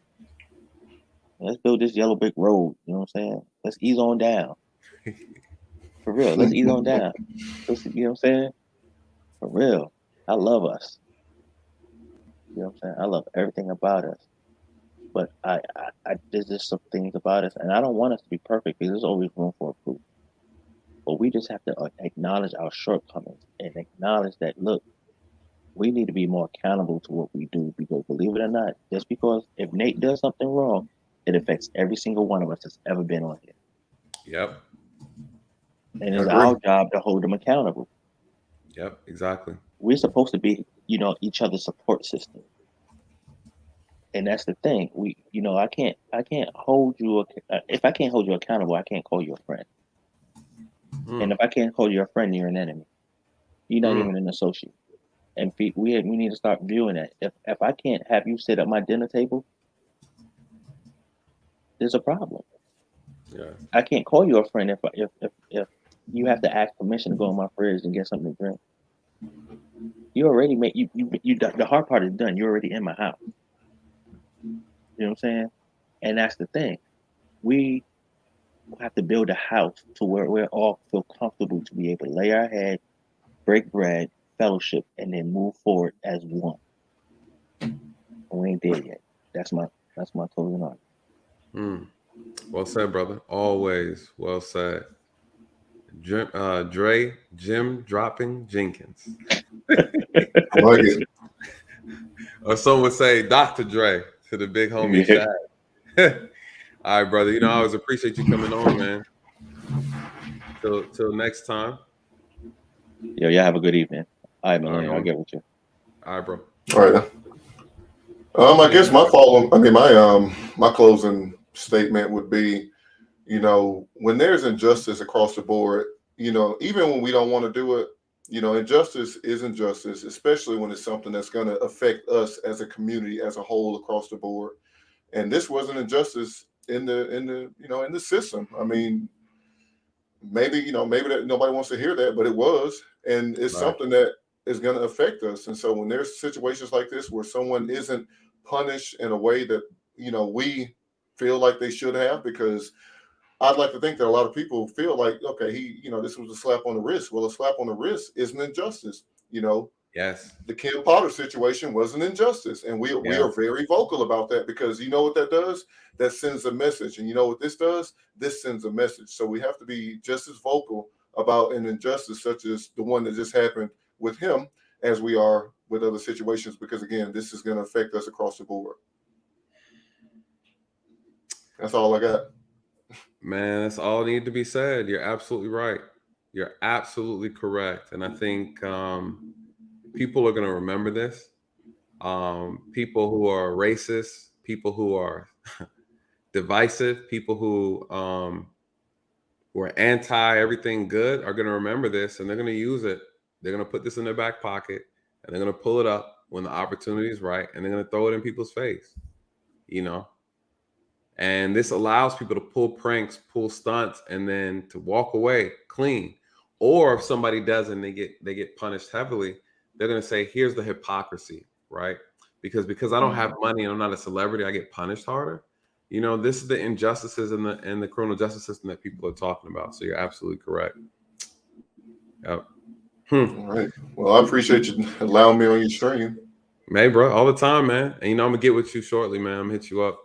See what that. You got me anxious to see what this email's about. Well, I spoke with Uncle Stu earlier. I think he had tried to call you on three-way. I think he was in the middle of doing this.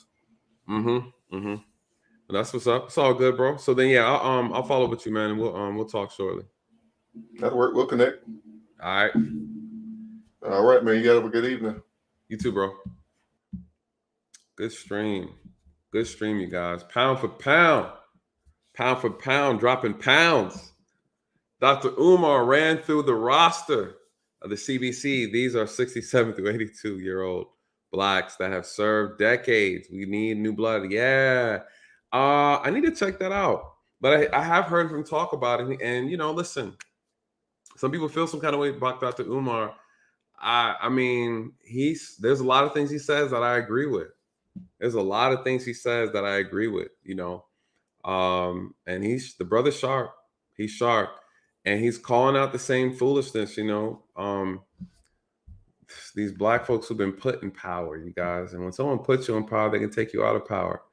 We have to, as a community, we have to start grooming our own leaders. Stop accepting leaders who are given to us. Shout out to Pound for Pound. That's you're absolutely right about that. I want to catch if you have the link on that. If he did a video on that, I'm sure he did. Please send it to me. I definitely want to check that out and kind of re-up. But I remember he was going in on the Black Caucus. He was going in on NAACP and a lot of other groups. And again, the proof is in the pudding, you guys. I'm not attacking anybody. I'm just looking. I'm making an observation of their work. And when you're not addressing the core issues that are impacting black communities that can have us do a 180, it makes me look at you sideways. Makes you look at you sideways. You know, no hard feelings. And not to say they're not doing great work. I'm not saying that. I'm saying that with the resources and the platform that they have, there's so much more they can do, you guys. So much more. So much more. Shout out to this. I got a new fan. I got a new subscriber. Far West 228. I'm joining your live. I'm learning a lot. Thanks for the good work. West Africa. Yes. You guys, I get excited when I get new members. I get members who are watching from overseas. It really says a lot. It makes me happy. It makes me proud. It makes me feel like one, that what I'm doing is appreciated. People are they're getting something out of it, and it's motivating. It's very inspiring for me, you guys. So listen, if you are from overseas and you're watching my content, you guys, it makes me feel really good. Even local, it makes me feel good in different states. You guys, just overall, just the support, just in general. It says a lot to see the message travel. So I appreciate that. It's so funny, you guys. I had plans to go to Africa. I was going to visit multiple countries over there. And then, you know, of course, COVID happened. So I was a little disappointed about that. I was planning on I was going to hit South Africa and then go all the way from the east and then hit the west and then fly back home. You guys, I travel. I'm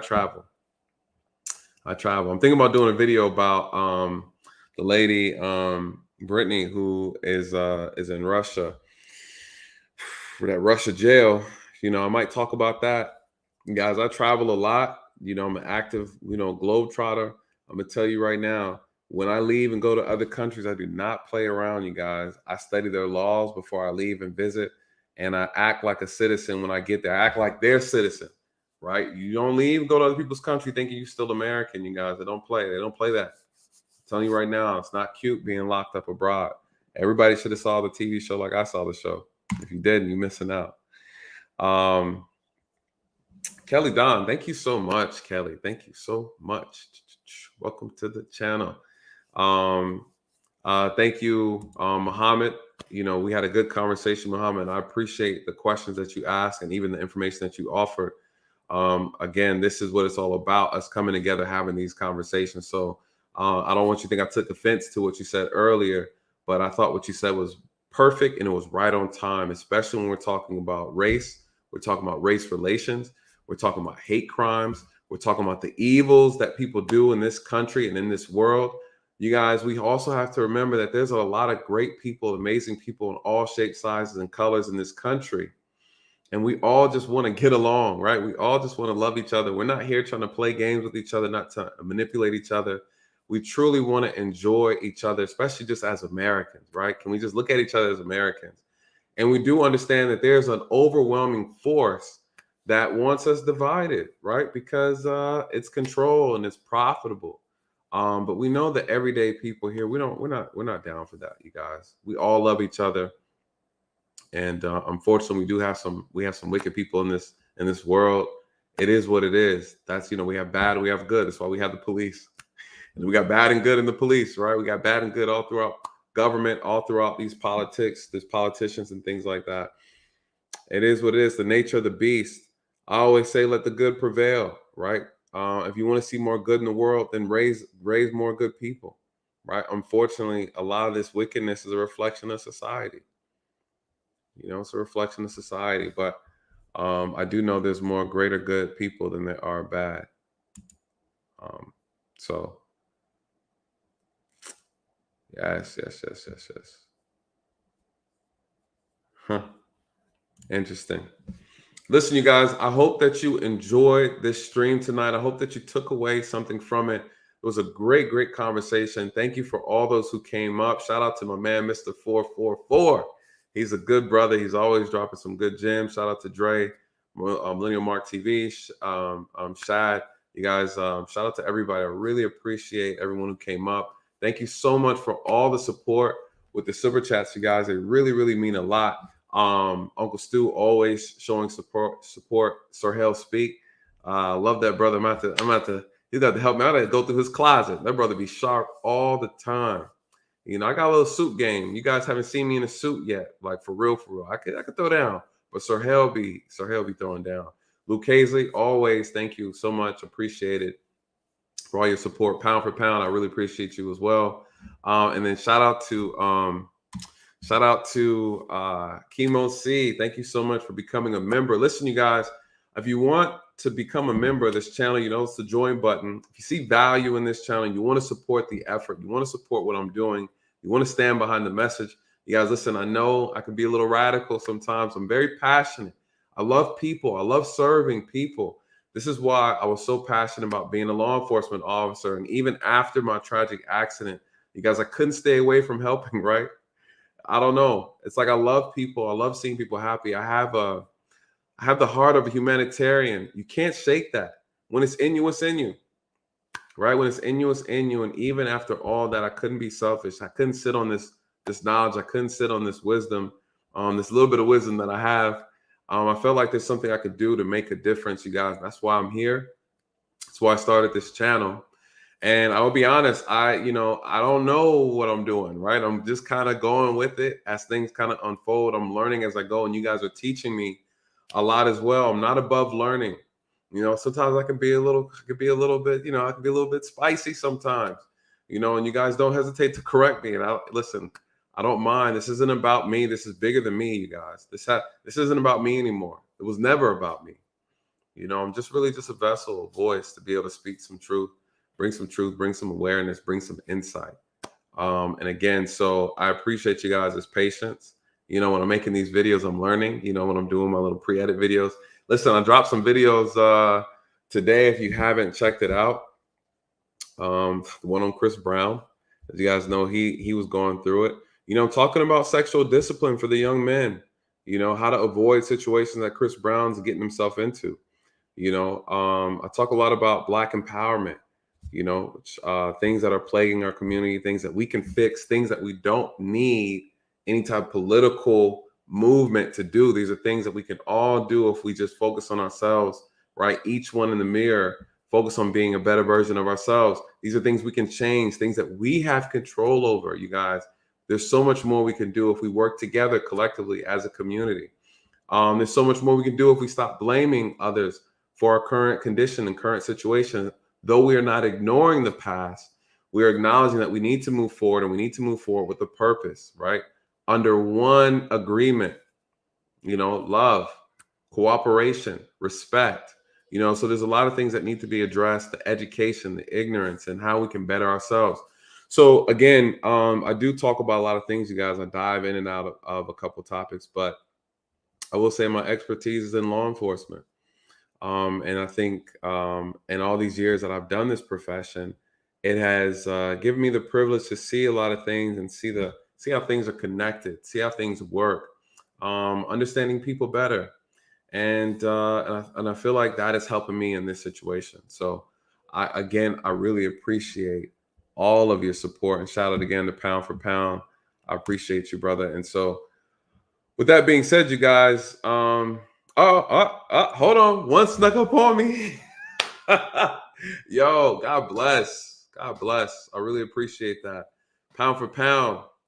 Spoke you into the membership. So I'm gonna do a membership dance. New member. All right, that's my new member dance, you guys. Yo, Pound for Pound, thank you so much. You guys, listen, I really, really appreciate it. You really don't know how much it means to me, you guys. I do work really hard. I really do. Between this and juggling the nonprofit and try to put myself in spaces where I can have conversations, you guys, it's a start. It's a start. It's a time that we need people to stand up and start speaking truth to power, you guys. We are not a weak people. We are loved. You know, we contribute to society. We do great things. And there's so much more that we can do if we come together. You know, if we come together. And we need people to take a stand in an area that you are good in, a skill set that you are knowledgeable in. We need you to stand up and speak for your area. Be a light, be a beacon of light in your area that you're an expert in, right? And I think that's what we're missing. We need just more people to stand up. Listen, this is not, it's not profitable, right? To be honest, it's not profitable to have integrity, but what you have with that though is unity, it's trust you can build, it's respect you gain. And our community needs more people to step up and really, really take on these challenges. And there's enough work to go around, right? I think that's the reality. There's enough work to go around. We have some disingenuous people who have platforms that represent law enforcement who are of the Black variety, you guys, and they're not doing any justice. They're not doing any justice for our community. They're not, they're in it for the money. And that's unfortunate. We need more people who are in it for the service, in it for the love of the people. That's what we need. That's what we need more of. And we need to vet these people that we exalt. We need to vet the people that we are idolizing, right? We need to vet them, hold them accountable. We really do. We really do. And you guys, if you see value in something that someone is doing, get behind them. Get behind them. You guys get behind me. I love what we're doing. And, you guys keep me motivated. You really do. You really do. I'll check out the Instagram. I'll check out the Instagram. Snuggles, I thought you was gonna come up, Snuggles. I don't even mess with Snuggles like that. I'd be on Downey, bro. I'd be on the Downey. Snuggles be tripping. I mess with Downey. Shout out to my homie Dre. Dre's always in here dropping gems, you guys. He's a sharp guy, very, very sharp brother. He's always on point. He's like that since the day I met him. Edwin Garcia, the truth is not profitable. And that's why when you are a person of service, when you want to serve the people, it can never be about money. It can't be about money. And I think that's the problem. People want to do this and they see there's ways to get profitable. But the moment you do that and take that path, you're bought out. People buy you out because then you're afraid to speak truth because the money is going to leave, right? I spoke some truth on this channel before and I lost about 10 subscribers. I had someone put on the messages like, hey, Nathan, I just wanted to let you know that I am leaving your channel because of what you said. I said, listen, it's not the airport, right? It's not the airport. You don't have to announce your departure. You don't have to do it. I'm not trying to say things to get people. I'm not trying to lose people at the same time. I'm speaking truth. If it makes you uncomfortable, then stay and find out why it does. Don't run away from it. Don't run away from it. Because I say something you don't agree with, then talk to me about it. I've said some things and people have corrected me. I get corrected all the time on this channel. I mean, not all the time, but sometimes people do correct me, and I don't mind being corrected. Right? If I say something that's inaccurate, I mean, hell, even on this show right now, Dre had to correct me. He said, "Hold on, you're not." He said, "Nathan, you're not wrong." He says, it's not that you're wrong. He said, you're not accurate, right? My own brother used my own line against me, but he was right. You guys, I'm not here to be right. You know, that's not the purpose of this channel. You know, it's not the purpose of this channel. I'm not here to tell you how to think.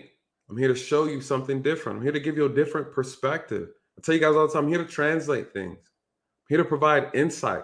I was very careful when I put my introduction together. I was working really hard at it before I started the channel, right? Because I wanted to be accurate.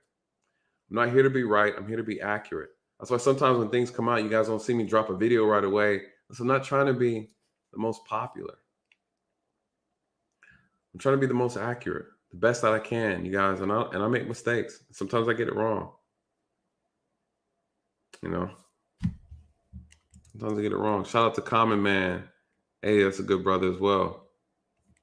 A lot of open dialogue, you guys. A lot of open dialogue. So listen, I definitely want to. The channel is evolving. It's evolving because you guys, I'm going to start bringing more insight to more different topics. You know, law enforcement is a very interesting profession. It's a very interesting topic because it segues into so many different avenues, right? We're talking about psychology. We're talking about mental health. We're talking about therapy. We're talking about race. We're talking about racism. You know, we're talking about government. We're talking about politics. Law enforcement is an arm of these social issues. It's all in it, you guys. And so it makes me feel very comfortable talking about a lot of different things. I'm not an expert on everything, but there are certain things I feel very confident about talking about. I feel like I'm in a very unique position. And so, you know, every now and then I'm going to bring some interesting topics to the group because I want us to talk about it. I want us to think deep about it and really bring some insight. So again, you guys, I'm not going to hold you much longer. It's 10 o'clock. I think we did really good. Did 3 hours. I told myself I was work on dropping my streams about 3 hours. Sometimes it gets crazy in here and we're going for like, I think my longest is like 7. I don't know how I pulled that off. But anyways, you guys, I love you so much. And I really, really appreciate all of the support. For those who are new, please check out some of the older content. I have an interesting video that's probably going to drop this week. It's going to be about Breonna Taylor again. One of the officers is writing a book. He made some very interesting comments and cross-referencing. If you haven't seen my video, listen, also, if you haven't seen my video on Ryan Coogler, you know, from Black Panther, you guys, please check that out. It's a really cool video. You'll like, so I put some surprises in that video. When you watch that video, please comment in there. Let me know what you think about the surprise that's in the video. You guys will be shocked. I will give you a little hint. No, I ain't gonna get to you. Please watch the video. Watch the video. Watch the video and let me know what you think. It's about Ryan Coogler. He was detained and he was arrested a little bit and here in Atlanta at the bank. They thought he was robbing the bank. Ryan Coogler, if you don't know, he's the director of Black Panther, the movie. He's in Atlanta. He's doing Black Panther 2. They're directing that. But check it out. Let me know what you think, you guys. When you find the gem in there, please comment and let me know what you think about it. It's towards the end of the video. Don't skip it. Start from the beginning. The video ain't long enough. Some of y'all do. All right. Anyways, you guys, shoot, you know, that's it for tonight. So listen, you guys, I hope you enjoyed this stream. Please like, comment, share, and subscribe. Please share. It's so imperative. If you have somebody, know somebody, if you're interested in joining the channel, shout out to the new members. God bless you guys. Thank you so much. I really, really, really appreciate it. And with that, you guys, good night and God bless.